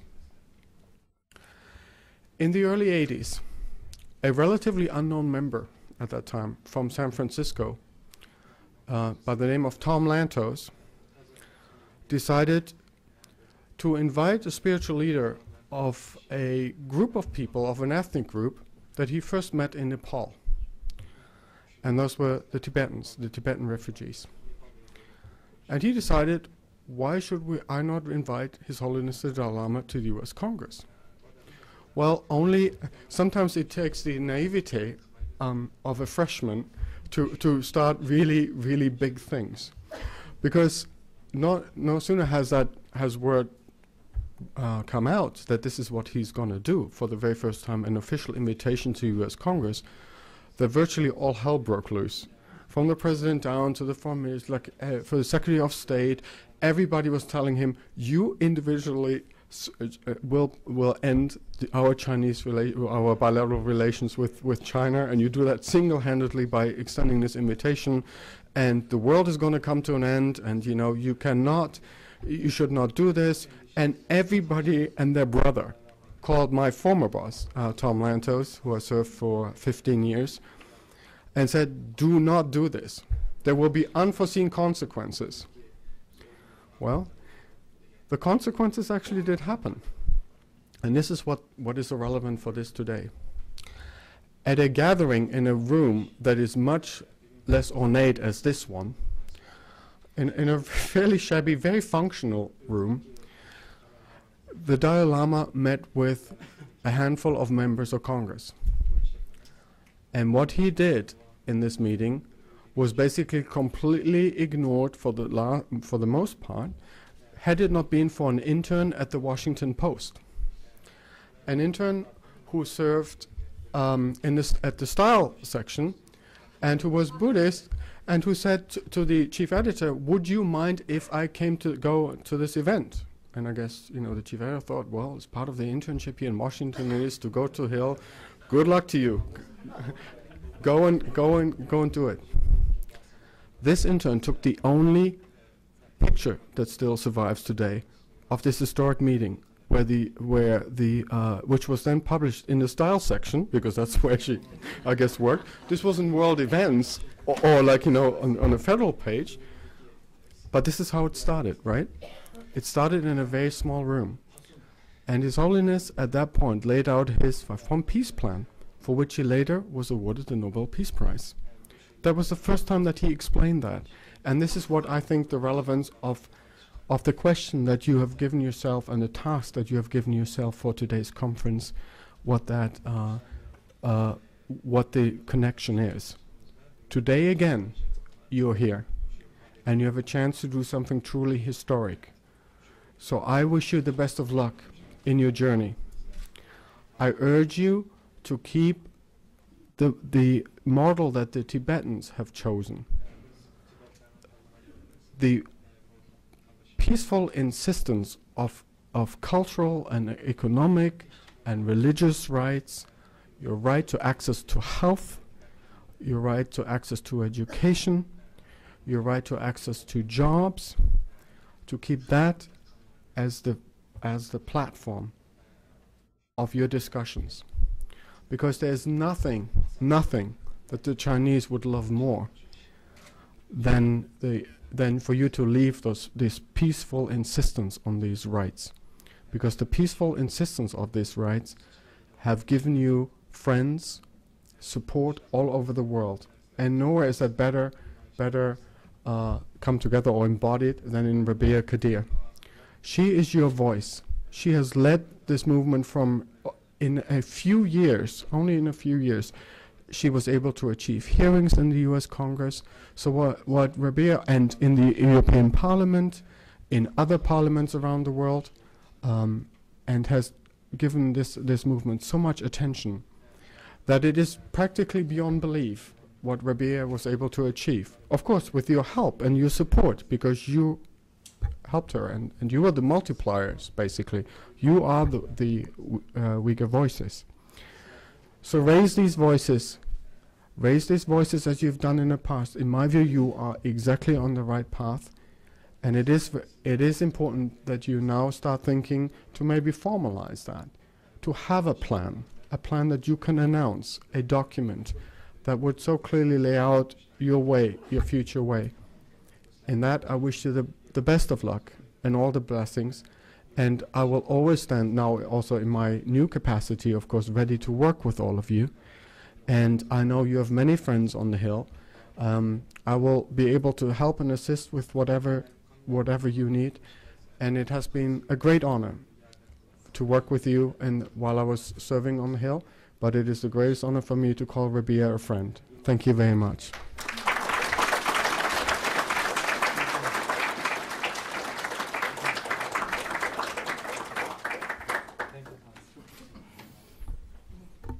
Thank you, Hans. And in addition to his efforts to introduce Uyghur Policy Act, actually Hans also spearheaded many congressional resolutions that were passed expressing the deep concern of U.S. Congress of the human rights situation of the Uyghur people.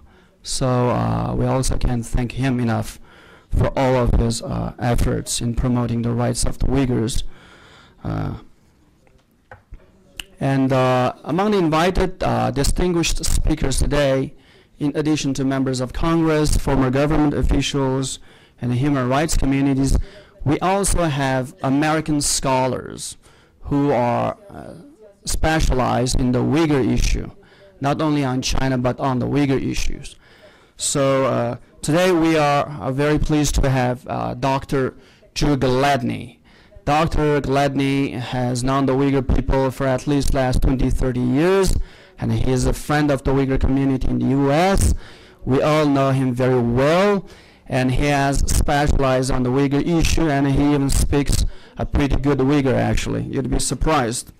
And Dr. Gladney, at the moment, is a professor of anthropology at Panoma College in Claremont, California. Previously, he was the president of the Pacific Basin Institute at Pomona. And prior to that, was professor of Asian studies at the University of Hawaii at Manoa, as well as senior research fellow at the East-West Center. Dr. Gladney was invited to serve at the inaugural dean of the Asia Pacific Center for Security Studies in Honolulu, Hawaii, from 1998 until 2000. In addition to a PhD in social anthropology from the University of Washington, Seattle in 1987, Dr. Gladney has three MA degrees in religion and philosophy. He's a very knowledgeable man and a great scholar, and has been to Turkey, China, been to East Turkestan many times, and he's just a great friend of the Uyghur people. And he's also an extremely prolific writer. He has written extensively on China, on the Uyghur issues, human rights, anthropology, cultural issues, etc. And he has also written a number of important books in understanding the Uyghur issue, especially. And for example, some of the great books he wrote is Dislocating China, Muslims, Minorities, and Other Subaltern Subjects, published by the University of Chicago Press in 2004, and also Muslim Chinese, Ethnic Nationalism in the People's Republic of China, published in 1996 by Harvard University Press. And also Ethnic Identity in China, The Making of a Muslim Minority Nationality in 1998. And also he's the editor of Making Majorities, Constituting the Nation in Japan, China, Korea, Malaysia, Fiji, Turkey, and the U.S. And it's going to take at least a week for you to read the articles and some of the books written by our great friend and the Professor Gladney. And you wouldn't be bored, and you would be even more interested in reading his articles. So I would like to invite Dr. Gladney. Let's welcome him. Yeah. I think I'd like to hire Alim as my personal PR consultant.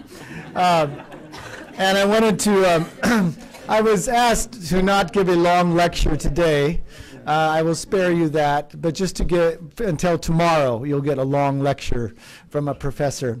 But just a few brief remarks of congratulations. I think after our remarks by Hans, we should suggest that one of these photographs does go to the style section of the Washington Post because of the beautiful blue ties and the blue flag to match the Do Turkestan. It's one of the wonderful things about Uyghur culture is a tremendous style and tremendous beauty that Uyghurs revere. And it's something that has always struck me over 30 years ago when I first visited Do Turkestan. I also want to congratulate you particularly on this gathering, particularly at this moment. The world is focused on the problems of the Middle East and the region of Eurasia. And at this very moment in history, with the ending of bin Laden's life, there was a beginning, I think, an opening for Muslims around the world to redefine themselves. And I think the Uyghurs have a great opportunity here, particularly with the spring that has blossomed throughout the Middle East, not just the Jasmine Revolution, but the many openings. I have to say, and I have to confess, that many years ago, when I was asked about the Uyghurs by Chinese officials and academics and colleagues, and also about the Uyghurs' ability to organize and to come together and to pose a threat to China. I was asked this also in the United States by U.S. policymakers, and even in Europe by some government think tanks. I said, well, you know, the Uyghurs are a wonderful people. But one of the issues for the Uyghurs is when you have 3 Uyghurs together, you generally have 4 organizations and 5 presidents.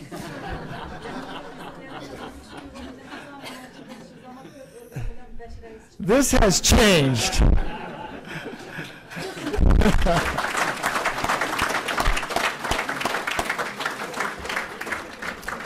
And I have now been somewhat jokingly telling my many, many friends around the world that now the Uyghurs have changed. They are organized. They are focused. They speak with one voice. And I want to congratulate you that you have found that voice in Madame Rabia Qadir. What a tremendous representative, the mother of the Uyghur people.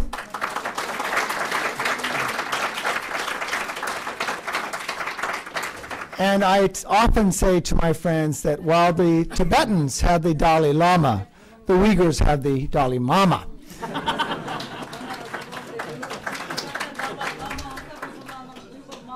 And I want to, and so I want to make this a moment of congratulatory joy. The Uyghurs are speaking now with a voice. I believe, personally, it'll be a voice that'll be heard around the world, not just in Washington, not just in Beijing, but also around the globe among peoples who are struggling for a voice. You are a model for many, many peoples that you have known through UNPO and other organizations who can learn from your dignity, from your restraint, from your careful planning, and all of that says a great deal about the Uyghur people.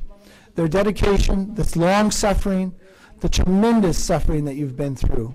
Some of us who have studied the region have some inkling, some idea of what you've gone through, but not nearly the experience that you've been through. So we admire you, we admire your courage, and I wish to congratulate you for this tremendous accomplishment today of coming together, and I wish you all the best, and I'll speak to you again tomorrow.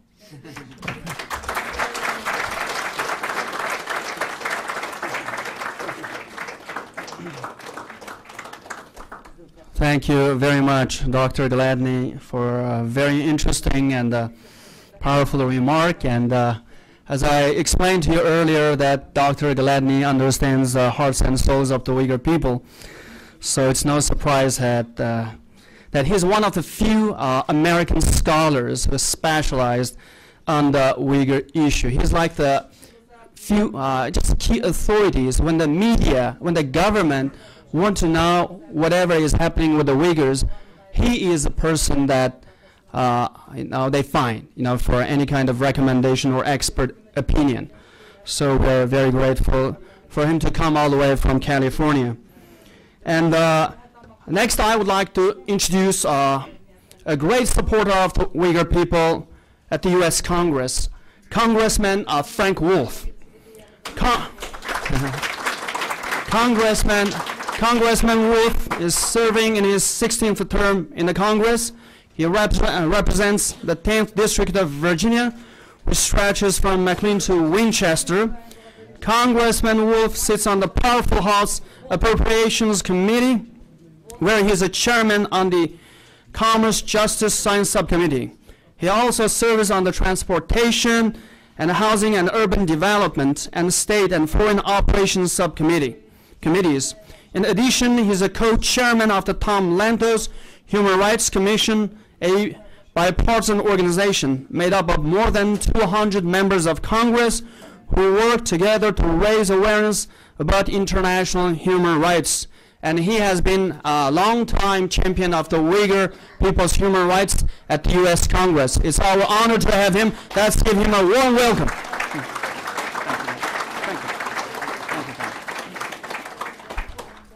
Thank you very much. It's a good and honor to be here with Reba and with all of you. This is a very important day for the United States with the death of Osama bin Laden, to show that the determination of the United States when it takes on any issues, hopefully the same pursuit will be with regard to human rights and religious freedom. But for I heard one newscaster say it's basically like the United States won the World Series, and it's a very, very important day. I am pleased to be here with Reba Kadir, who has, as all of you know, suffered tremendously for her beliefs. And as we gather here in the United States Capitol, 2 of her children still serve in a Chinese prison. I think this is a unique time in our country. You can see in China today the fear that the Chinese government has with regard to the freedom. They see what's taking place in Egypt. They see what's taking place in Tunisia. They watch what's taking place in Yemen. We have now seen them block on the internet at internet cafes in Beijing and Shanghai the words Jasmine. You can't Google Ambassador Huntsman's name. You can't Google Reba Kadir's name. You can't Google the Dalai Lama's name. And it's an indication of how fearful this Chinese government really is. I believe that I, age 72, will live to see the dramatic fall or change of the Chinese government, whereby there will be freedom and democracy in China. I would urge the Uyghur people to cooperate, and the Uyghur leadership to cooperate with the other dissident groups to form basically an alliance similar to what was done when we in the 80s were seeking the fall of the Soviet Union. Join hands with the Catholic Church, who's going through a very difficult time. The Catholic Bishop of Hong Kong was in to see me several weeks ago, and the church is going through a very difficult time. Join hands with the house church leaders, the Protestant pastors, and you may have seen on one of the most holy days for those of us who are Christian to have raided that house church in China, a house church that Congressman Chris Smith and I visited several years ago. Join hands with the house church leaders. Join hands with the Dalai Lama and those in Tibet who are seeking to sort of bring about freedom and opportunity, and the Uyghurs should be part of that. Sometimes when things look the darkest, they become the brightest. To give you an example, in early 80s, the Polish ambassador, Ambassador Spazowski, whose father was the founder of the Communist Party in Poland, defected from the Polish government and walked into the Reagan White House. And Spazowski believed deeply that there was something taking place, but he would then say, but communism was so strong that perhaps the West would not be able to prevail. I can remember talking to Ambassador Spazowski, who later moved to my congressional district out in Vienna, near where Reba lives. And he said that maybe the West didn't understand the forces of communism, how they were moving and how strong they very well be. But what he didn't understand, and many did not understand, is that quest, that desire for freedom. When Ronald Reagan gave the speech in Orlando, Florida, where he talked about, called the Soviet Union the evil empire, those who were in the Gulag in the Soviet Union were emboldened by that. When they heard Ronald Reagan talk about tearing down the Berlin Wall when he was with Gorbachev, the dissidents, as many of you and your families are, were emboldened and given hope. And keep in mind, in 1986, when it looked very dark, in 1989, we saw that Berlin Wall fall. There is a famous writer here in the United States named Whittaker Chambers, who wrote a very classic book that maybe some of the older people here may have read. It was called Witness. Whittaker Chambers was a communist who left the Communist Party to come to freedom. And Whittaker Chambers says in the book, when I left the Communist Party and communism, I believe that I was leaving the winning side and joining the losing side, meaning America, democracy. And then he goes on to say, nothing I have seen since has led me to believe that I was wrong. Whittaker Chambers was wrong because people like Tom Lantos and people like Ronald Reagan and people like Henry Hyde advocated and spoke out boldly, no pastel covers, but boldly for human rights, for religious freedom, and for dignity. And it's important that the Uyghurs joining with those in the Catholic Church, those in the house church, the Protestant church, those who are Buddhists, those who are just people in China who fundamentally want freedom. And the Chinese people are good people. It's the government that is a bad government, but the Chinese people themselves. And when the dissidents come over, they come in through my office, and I am given a lot of hope because I believe in my lifetime we will see this government fall. We will see the opportunity for freedom with regard to the Uyghurs and all of the other groups. In order to move that forward, because we have to act on what we want to see take place, I urge you to join with all of the other groups to come together in solidarity. Secondly, I believe you should put pressure on this administration, the American embassy, and I congratulate Ambassador Huntsman because I thought he did a good job. The American embassy in Beijing ought to be an island of freedom. It ought to be a place that whether you're a Uyghur, whether you're somebody who follows the Dalai Lama, or a house church leader, to see that United States embassy whereby it could be a place to advocate and an island of freedom with regard to advocating for. Thirdly, you should be meeting with Ambassador, now Secretary Locke, who's the Secretary of Commerce, who will become soon our ambassador in Beijing, to educate him. He should be asked to go to the Uyghur community and stand in solidarity with them.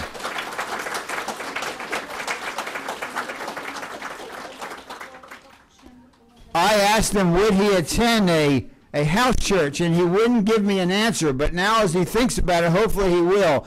He should go to Tibet and stand with the Buddhists in a temple in Lhasa. He should go and meet with the Uyghur people and stand and identify. He should ask to see Reba Kadir's children and visit them in prison. He should advocate with the Catholic bishops. He should be with the house church leaders.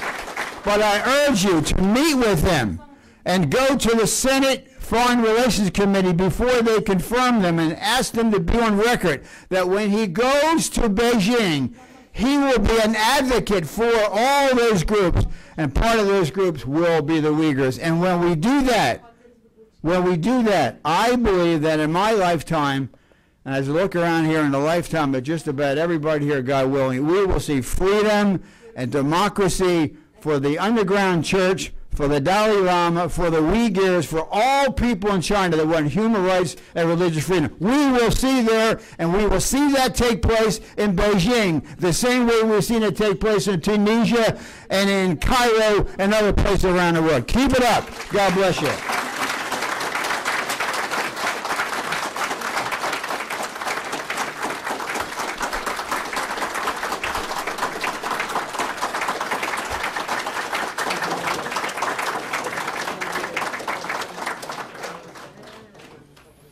Thank you very much, Congressman Frank Will, for a powerful and passionate speech. We are already being overwhelmed and inspired. God willing, the authoritarian rule in China will end soon, and democracy will flourish for all. And next, I would like to invite our great friend, Ms. Louisa Cohn. And she has been a friend of Uyghurs for, I would say, 2 decades. And she has been one of the strongest supporters of the Uyghur people's peaceful struggle for human rights and democracy for a very long time. And we cannot thank her enough for her efforts. And Ms. Louisa Grieva is Vice President for Asia, Middle East, and North Africa, and the multi-regional programs at the National Endowment for Democracy. She previously served at NED as a Director for East Asia, Senior Program Officer, and Program Officer. She has studied, worked, traveled in Asia since the 80s. She testified numerous times before the U.S. Congress on human rights situation in China and also democracy promotion in Asia as a whole. She was a member of American Enterprises, AEI's Armitage International Taiwan Policy Working Group in 2007, and the Council on Foreign Relations Term Member Roundtable on U.S. National Security to new threats in a changing world at the time. Ms. Grieva served as a member of the Board of Directors of Amnesty International USA from 1993 to 1998, and was a volunteer China and Mongolia specialist for Amnesty International from 1990 to 1999. Of course, she has a long track record of fighting for human rights for China and for all the press. She is currently serving on a 2nd term, and as a member of the Virginia State Advisory Committee of the U.S. Commission on Civil Rights. Let's welcome our great friend.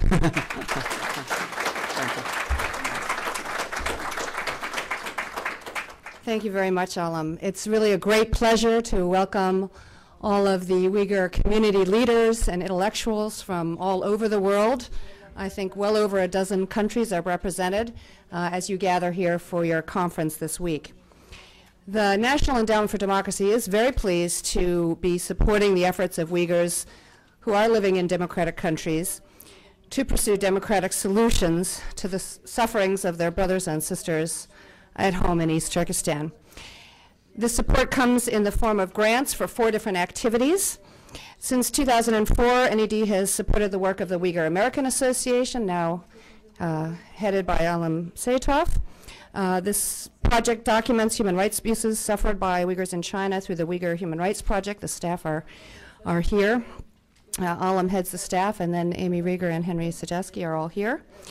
Also, since 2006, NED has provided support for the World Uyghur Congress, which for it to convene an annual training program and leadership seminar to look in depth at mechanisms for pursuing human rights and democratic rights through international advocacy.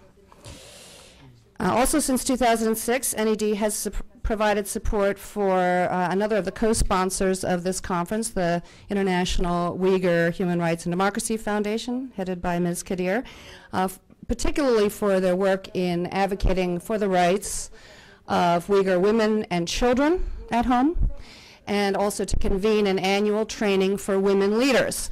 And it is a beautiful sight to see all these blue ties. I would like to see more women with a blue scarf someday, but Ms. Kadir's foundation is working on providing specialized training for women to become even more involved in the international human rights movement. Also, since 2007, NED has supported the Independent Uyghur Pen Club. This is the Uyghur affiliate of the International Writers Association Pen International, or the Pen Centers. In fact, one of China's 2 living Nobel Prize winners, Liu Xiaobo, served as president of the Independent Chinese Pen Club as one of his many activities in support of fundamental human rights, and particularly freedom of expression in China. And this Chinese language pen club has a counterpart. There, in fact, is a Tibetan Writers Club, which is an affiliate of PEN, and the Uyghur Pen Club. And so this is another example of Uyghurs getting organized, speaking within the mainstream of international human rights discourse, principles, and mechanisms for international cooperation in support of universal human rights. And so that's one of the, that's the importance of the Uyghurs forming their own pen club to allow writers, journalists, historians, and all those who create work in the Uyghur language, both in support of the cultural survival questions that several speakers have talked about, and also to join in international advocacy forums.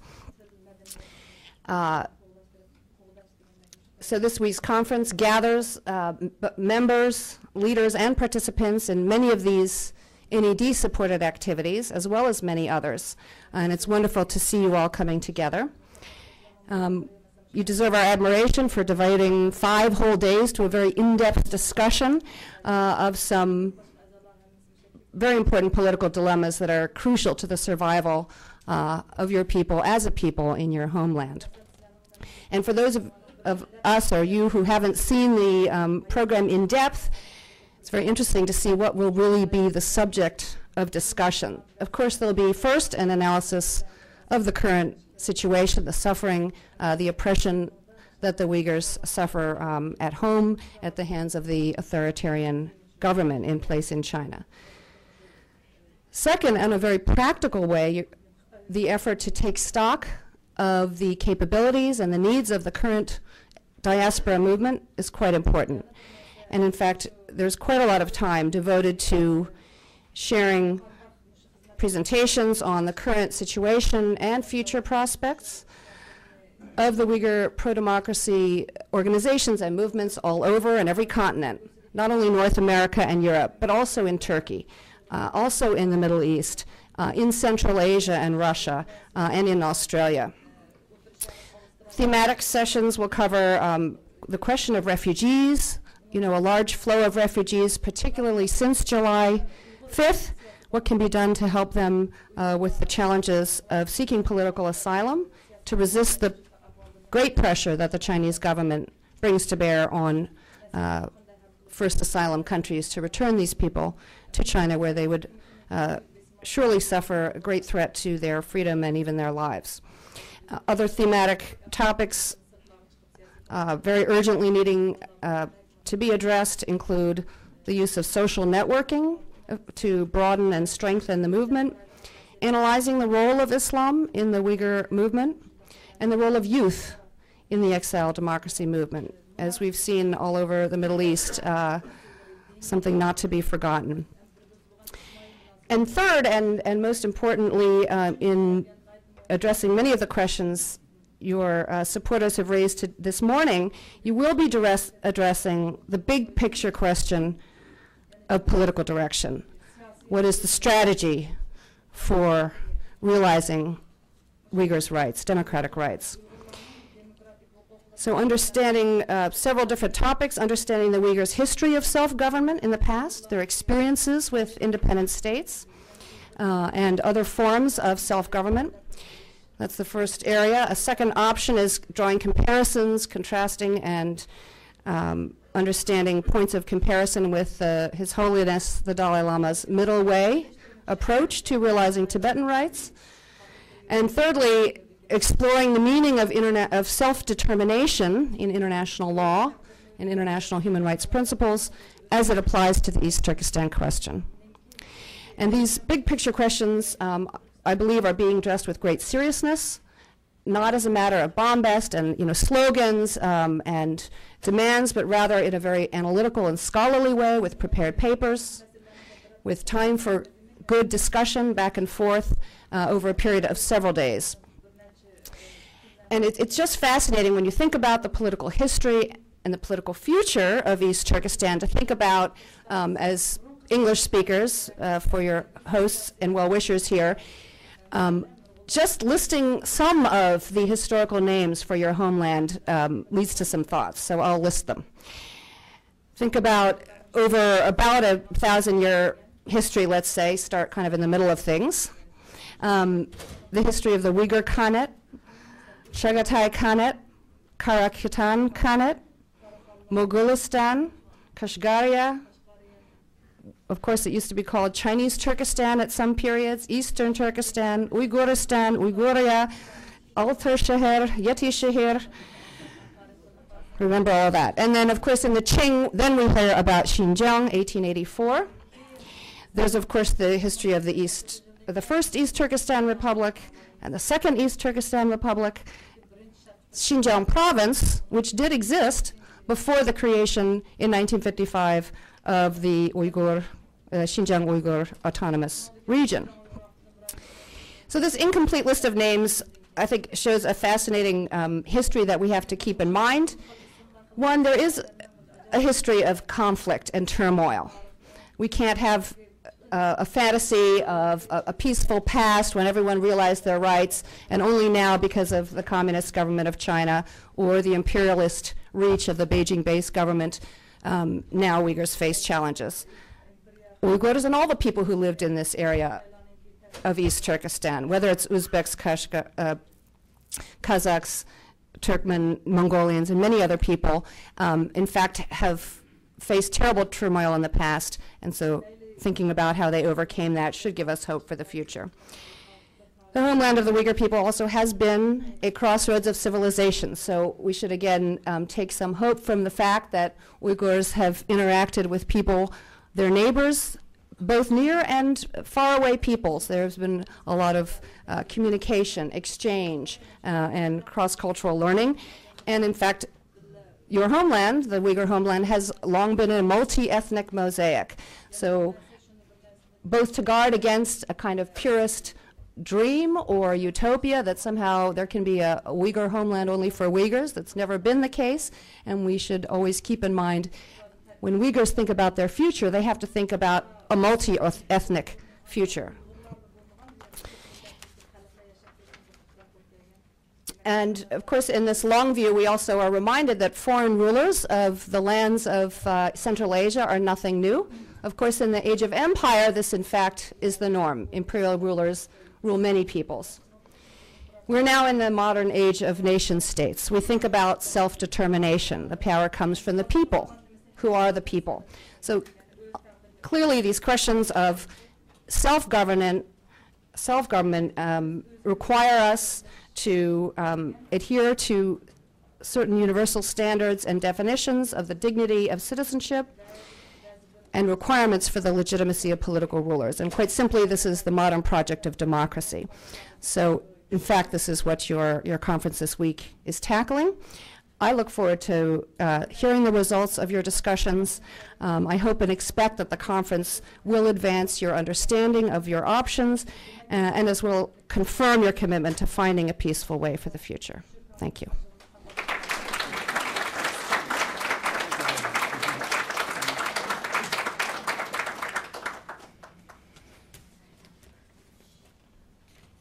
Thank you very much, Ms. Grieve, for your suggestions. And we are deeply appreciative of NED's both moral and financial support, without which, of course, we wouldn't be here today championing the cause of the Uyghurs. And we're very grateful for that. And in addition to the support of U.S. Congress, in a way, concern of the U.S. government and NGOs, we also work with different organizations that, and also groups of people that are under the threat of Chinese government. That includes, of course, Tibetans and other groups, and including Taiwanese, actually. Although Taiwan is an de facto independent state, but still under the military threat of the People's Republic of China, which considers Taiwan a part of PRC. And we are very lucky to have today our great friend, Dr. Gerrit van der Wees, who is a senior political advisor at FAPA, which is Formosan Association for Public Affairs. And they have been in the United States for many decades, championing the rights of the Taiwanese people, because Taiwan, the people in Taiwan also suffered tremendously at the Chinese KMT rule, now under threat of the Chinese CCP. So it's very important for the Uyghurs also to understand their suffering. And recently, the people of Taiwan became very interested in the cause of the Uyghurs, especially after China pressured Taiwan to cancel Miss Kadir's film, The 10 Conditions of Love, 2 years ago, and also tried to deny a visa to Miss Kadir. As a result, the people of Taiwan became extremely interested in the suffering of the Uyghurs and became also very supportive. So, we are very grateful that Dr. van der Wees is here with us. So let's welcome him.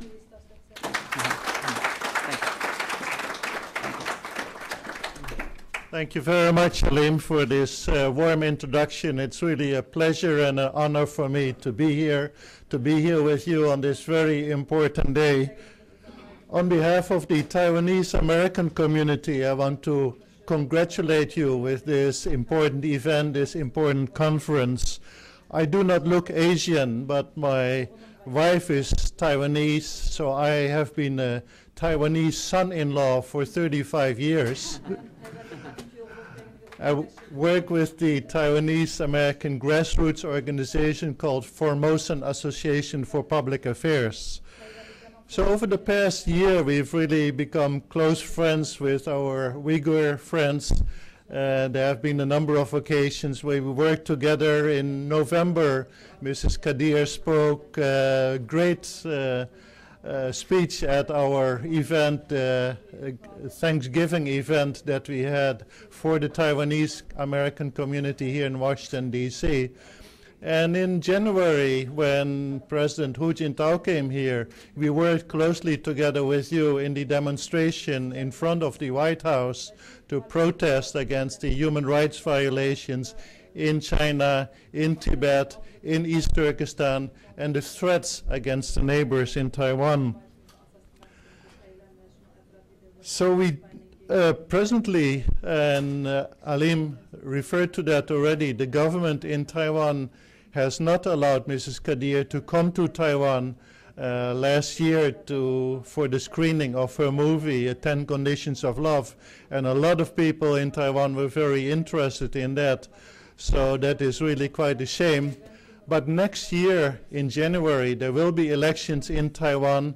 And when the DPP government comes back to power in Taiwan, then Mrs. Kadir will be a guest of honor in Taiwan next year.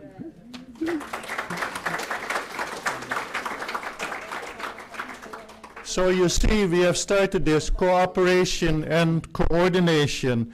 And if you all can keep a secret, then I can disclose you what we refer this to. This is the 3T movement: East Turkestan, Tibet, and Taiwan. So let me close by referring to Martin Luther King here of the United States, who was such an inspiration for many people here. So he said, "We shall overcome, and together we shall overcome." Thank you very much.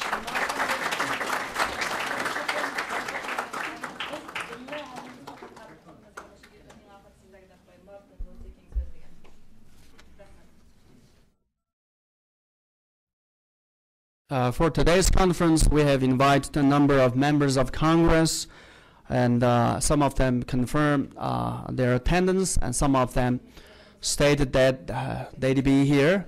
But of course, they are very busy, and I believe Congress is out of session at the moment, so some of them are traveling, not here. So as a result, some of them may or may not be able to come.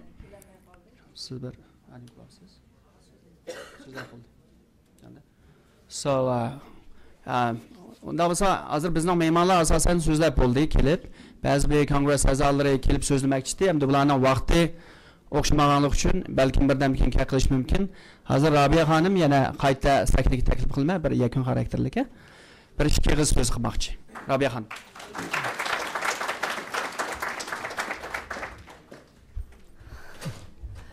Bugün aldı bilen şu yığınımızga kelip Uygurlarning avazini, Uygurlarning kişilik hukukunu qo'llab, mishada sizlarga shu Amerikaning vakilleri sifatida javob berib, ham bizning erkinligimiz, ozodlik uchun alayda vaqtini chiqarib kelgan barliq mehmonlarga chin ko'nglimdan rahmat aytmoqman shunday.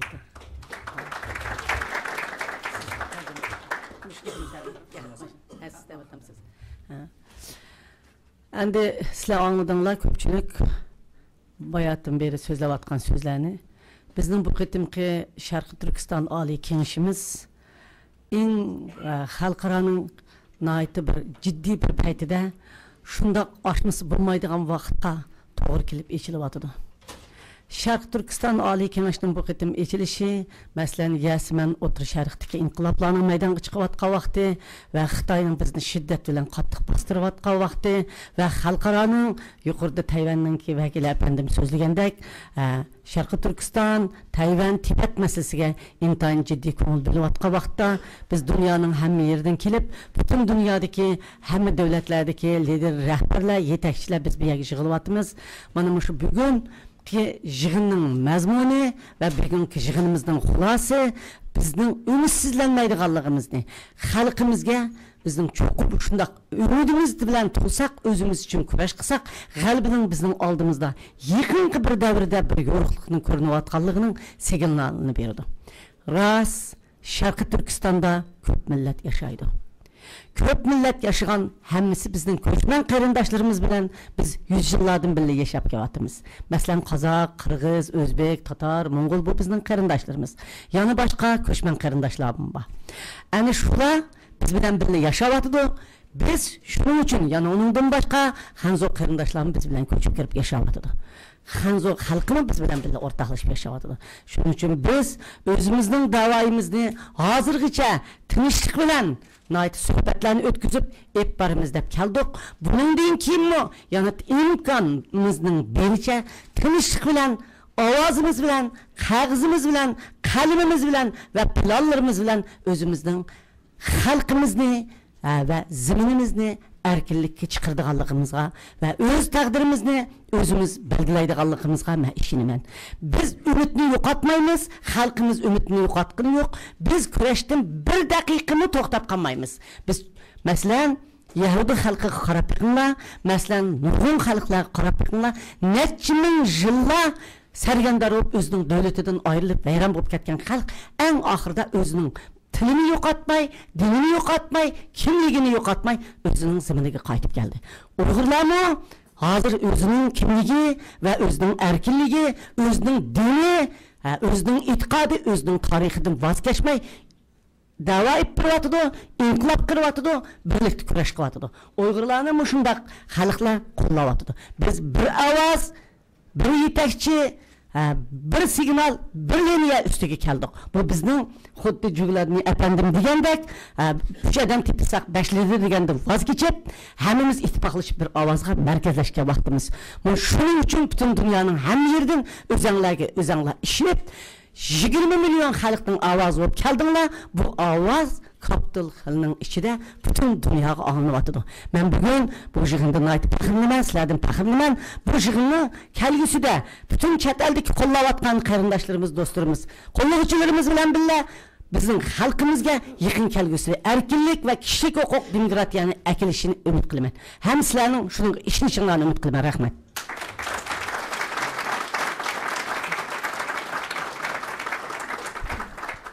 Rabia Hanım'a köp rahmet. Ben hem de bunu İngilizce okuyayım. First of all, of course, I'm extremely grateful for all our distinguished guests and speakers who have come here, made excellent, powerful remarks today, inspiring all of us. And the situation of East Turkestan, of course, is changing. And today's conference is really a historic conference in light of the Jasmine Revolution in the Middle East and Chinese government's heavy-handed crackdown. And as earlier stated, the 3 T's, East Turkestan, Tibet, Taiwan, and all of these people in all of these areas are struggling for our freedom and rights. And I'm also very pleased that Uyghur leaders from different countries and different communities have come here to attend this very special conference. This certainly gives us tremendous hope to our people, and with our peaceful struggle, victory will be at hand. And our country, East Turkestan, of course, is a multi-ethnic country. We have always lived with Uzbeks, Kazakh, Kyrgyz, and other indigenous population, including the new immigrant population, Chinese, and others. And but we will continue our peaceful struggle, and by means of dialogue, discussion, by using the power of our voice and our pen, and by strategic planning, then we hope that our land will be free, then we will be able to determine our own political future. And only when we have hope and when we never stop, just like the Jewish people who have always kept their faith, kept their religion, their traditions, and the language, and after thousands of years of struggle, finally they were able to establish their own nation and live there. And of course, that's also our hope, that one day our country will become free. And in today's situation is, of course, as earlier Dr. Jugaletny stated, a very interesting fact that 3 people, 4 organizations, 5 different leaders. But today's, we're hoping to create one voice, one leader, and one path to pursue, ultimately representing some 20 million Uyghurs in the world, and to have a free, a democratic country of our own, which respect the human rights. So I'm very proud for all of you for coming today to today's very important historic conference, and I'm very proud today. So thank you all very much.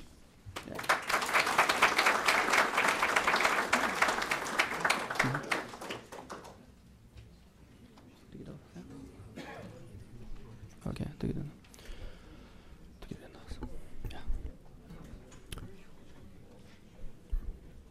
Well, today's the official opening ceremony of the East Turkestan, basically special summit, or the future of the Uyghur issue in East Turkestan.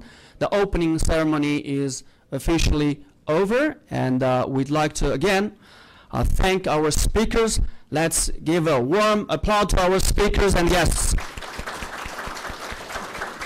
And also thank all of our delegates from all around the world, including the United States, for coming to attend to this very important historic conference, to have almost a weekly long of discussion regarding the future of the Uyghur people. And we thank you for coming today. And this is officially the end of the opening ceremony. So thank you very much. Mr. Shriver, what message does this Uyghur conference send to the Chinese government? Well, I hope the message that it sends is that the Uyghur people, including the diaspora, are united in a cause, that they want their freedoms, they want religious freedom, freedom of expression, and they want to regain their human dignity.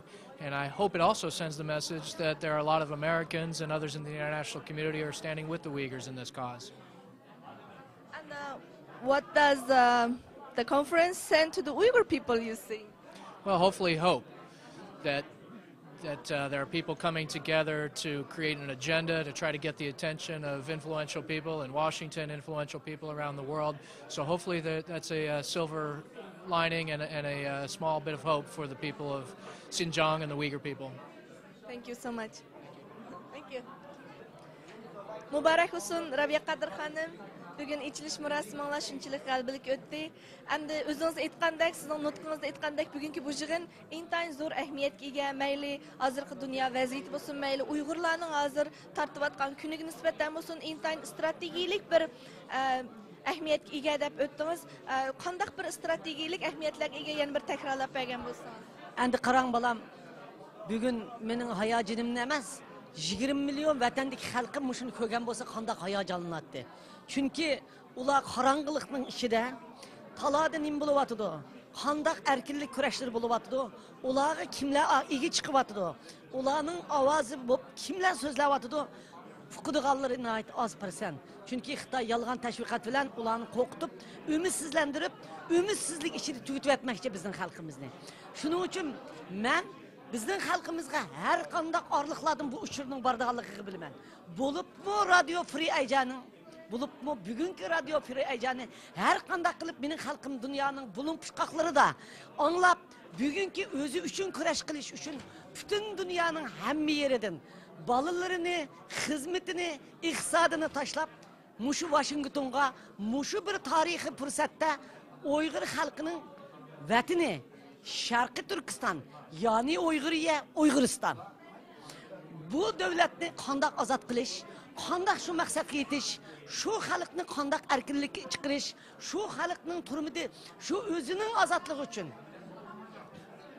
o'zining kelgusi uchun, o'zining erkinligi uchun kurash qilib, mushundaq 1 minutlarga erishamay. Qizim, mushu 1 minutlar uchun o'lim jazosiga hukm qilinayotganlar va mushundaq o'z xalqi uchun vaqirayman deb qamoq jazosini muddatsiz muddatga ketayotganlar va 70 mingga yaqin Uyg'ur farzandlari turmida yetyapti hozir. Turmalar to'shib ketdi, g'oyib bo'lib ketdi, urib o'ltirilyapti, qiynab o'ltirilyapti, tirik ko'mbityapti. Mushundaq bir sharoit ostida mushu kun uchun, mushu xalqining erkinligini to'lash uchun, mushu bayroqni lapilditish uchun qurbon berganlar uchun mana shularning vakili bo'lib, dunyoning hamma yeriga chiqqan liderlar barliq oldidagi oldin hisobdagilar, vatanparvar zotlar, ziyolilar, diniy zotlarimiz, diniy ziyolilarimiz, ayollar vakillarimiz, yoshlar vakillarimiz bu sorunga Washingtonga, Amerikaningki siyosiy markazi bo'lgan Oq Gumbaz, Oq Saroyning tagida, Capitol Hillning ichida bugun Amerika Kongressining, Amerika senatorlarining va siyosiy tadqiqotchilarning va milliy masalaga ko'ngil bildirganlarning va kishilik huquq tashkilotlarining rahbarlarining Uyg'ur xalqiga bergan javobi bilan buni birlikda o'tkazdi. Men buning uchun nihoyat 20 milyon xalqning ovozi bo'lish sifatim bilan, 20 milyon xalqning qini bilan, yeshi bilan, vujudi bilan, orzusi bilan jug'urilgan bir tip bo'lish sifatim bilan oshlar bilan tan xo'shal bo'lyapman va kelgusiga umidlarim shundoq cheksiz. Chunki biz yolg'iz emas. Birinchi yaratgan Allah, ikkinchi mana shundoq dunyoda qo'llayotgan tashkilotlar, siyosiy o'llar. Uchinchi bizning xalqimizning oldin hisobdagi musha dunyoga qechib chiqqan barliq imkoniyati va inqilobchilarimiz, rahbarlarimiz, liderlarimiz Uyg'ur xalqining kelgusi uchun, Sharqiy Turkistonning kelgusi uchun uning yo'l xaritasini sizish uchun bu yerga to'plandi. Men bulardan mana mush ichilish murosimida Capitol Hillning ichida ko'rdimki, ajoyib fikrlar, yolg'iz mening xalqimla emas, chet elliklarmi, ajoyib fikrlar, ajoyib takliflar, ajoyib strategiyalarning tuzilishi, planlarning tuzilishi va shundoq mukammal planlarning tuzilishi bilan biz quruq shuarvozlik emas, mustaqil qilimiz degan necha 10 yillardan kelayotgan shuarvozlik emas, haqiqiy amaliy mustaqil qilishning planlarini o'tirg'i qo'yib, shuning yo'lida mengib, shuning oqida mengib, hammamiz o'xshamagan fikrdagilar bir fikrga kelib, kimning to'g'ri o'zi shu ovozni berib, demokratiya, erkinlik bilan ovozga qo'yib, xalqimizni haqiqiy aqldor odamlarning fikr birligi bilan ozodlikqa chiqamiz deb o'ylayman. Qizim, mushu Radio Free Asia, ya'ni Erkin Asiya ovozining biz uchun necha yillardan beri, 10 yillardan beri bütün 20 milyon xalqning ovozi bo'lib kelyapti. Mush ovozni qurib bergan Amerika hukumatiga va butun g'arb dunyosiga rahmat. Ham shuning bilan birga bugun mush so'rnimizga kelib Kongressdan senatordan kelib Uyg'ur xalqining ozodligi uchun o'zlarining shundoq umidvorligini xalqimizga umid bergan barliq kelgan ishtirokchilarimizga rahmat. Butun dunyodan yig'ilib kelgan barliq xalqimizga rahmat. Butun dunyodagi xalqimizga, vatanning ichidagi xalqimizga mishaga kelgan 150 dan ortiq ishtirokchilarimiz nomidan cheksiz salom yo'llayman. Ham umidvor bo'lishini umid qilaman. Hergiz ümidsizlenmişiz. Biz yaqin kelgusida özümüzдің erkinligimizga chiqamiz. Chunki o'tir sharqni ko'rdingiz. Qanday qo'zg'aldi? Diktaturga har qanday bir xalqning chilashdan cheki bor. Xalq qo'zg'algan vaqtida o ajoyib qo'zg'aladi ekan. Biz aşı qo'zg'alg'ichilarning bir tal ushqun o'ti bo'lamiz. Rahmet sizga Rabia Qadir xanım. Bugünkü kök kiyimlerimiz, bugünkü kun güçünçülük yarışıptı. Yani kök bayraqdan kiyim kiyipsiz. Hani ümit begishlaydi xalqimiz deb o'ylayman. Albatta, mening xalqim menli kök bayraqdan kiyim kiymidim. Bu mening bayrağım. Bayrağımның rengi. Xalq meni bayraq deb chiqargan ekan, men bugun ularning planini, ularning yo'l xaritini sizish echilish murosimida albatta bayraqning rangida kelishim kerak. Undan sirt Turkiyadagi qarindoshlarimiz gördünüz, Şarkı Türkistan'ın bayrağının rengi de şundak yaxşı galastiklarını işlep üretipti. İzneklerini bütün dünyadaki qarindoshlarimiz aş salamını. Hemimiz bayraqni boynumuzga taqab, Allah'a iltica qilib, xalqimizga ümit evetimiz. Çokum biz şu azatlıkның aşkışını xalqimizga ko'tirib baramiz. Rahmat. Yig'inlaringlarning muvaffaqiyatli bo'lishini umid qilamiz. Bir hafta davomida shunday qilib yig'in. Demakchi, Uyg'urlarning Washington atilligi desak bo'ldi ekan. Albatta shunday desak bo'ldi. Barliq faoliyatlarga ham tungushqi qitim eng nihoyat muhim bo'lgan bir strategiya yig'ini deb qaralsa bo'ladi. Barliq faoliyatlaringizga tilaymiz. Rahmat. Miss Won, how important is this conference in the current situation, and can it bring any change to the Uyghur movement and the people? Thank you. First of all, I'd like to thank the World Uyghur Conference for having Freedom House at this very important milestone in your community's identity building. I think this conference is incredibly important, and it happens at a very critical juncture.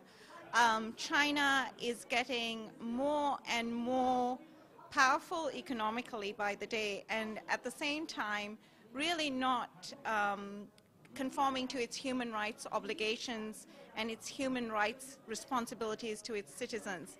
And that is deeply troubling to those of us who believe in freedom and democracy. This conference will be useful not only for the Uyghur diaspora to build networks, to strengthen the movement, to learn from each other, but it's a really useful reminder for us here in the United States that we still need to shine a light on China's human rights abuse towards all religious minorities, but especially to the Uyghur community. They have suffered much, they are easily forgotten, and this conference, I think, will be very, very critical in raising the awareness of us in the United States, of congressional members, of the US State Department, of the US government at all levels, that they need to push back on China, and we must demand human rights from China. This is not a time to back away from our principled position. We are a democracy. The United States was founded on very fundamental freedoms, and we believe that this should be extended to everyone in China, including the Uyghur community and including other religious minorities. Thank you. Thank you so much. Thanks. Hürmetli televizor köygüçüler, bu Washington'un, yani Amerika paytaxtı Washington'daki Amerika parlament binasida chaqirilgan Sharq Turkiston Uyg'ur kengashining ichilish murosimi mishada oyoqlashdi. Vakillar hozir tamoqqa chiqyapti. Tushdan keyin bular yana, ya'ni 2 dan 4 gacha Xitoy konsulxonasi oldida va Oqsaroyda Xitoy hukumatiga qarshi o'zining norozilik namoyish faoliyatlarini o'tkazmoqchi. Biz namoyish maydonlaridan yana davomli sizlarga xabar berishni davomlashtiramiz. Rahmat sizlarga. Hürmetli televizor köygüçüler, 2011 yılı 5. ayının 2. günü Düşenbe, Amerika paytaxtı Washington'a joylashgan Amerika parlamentinin yig'in zalida o'tkazilgan Sharq Turkiston Uyg'ur Oliy Kengashining ochilish murosimi mishada oxirlashdi. Vakillar bugungi ichilish marosimini g'albilik oyoqlashtirgandan keyin navbatda tushdan keyin soat 2 dan 4:30gacha Amerika poytaxti Washingtondagi Oqsaroy oldida, shundaqla Xitoy konsulxonasi oldida Xitoy hukumatiga qarshi norozilik namoyishlari elib bordi. Biz davomli sizlarga namoyish maydonlaridan ma'lumot yetkazamiz. Erkin Asiya radiosi uchun Washingtondan Gulchehra.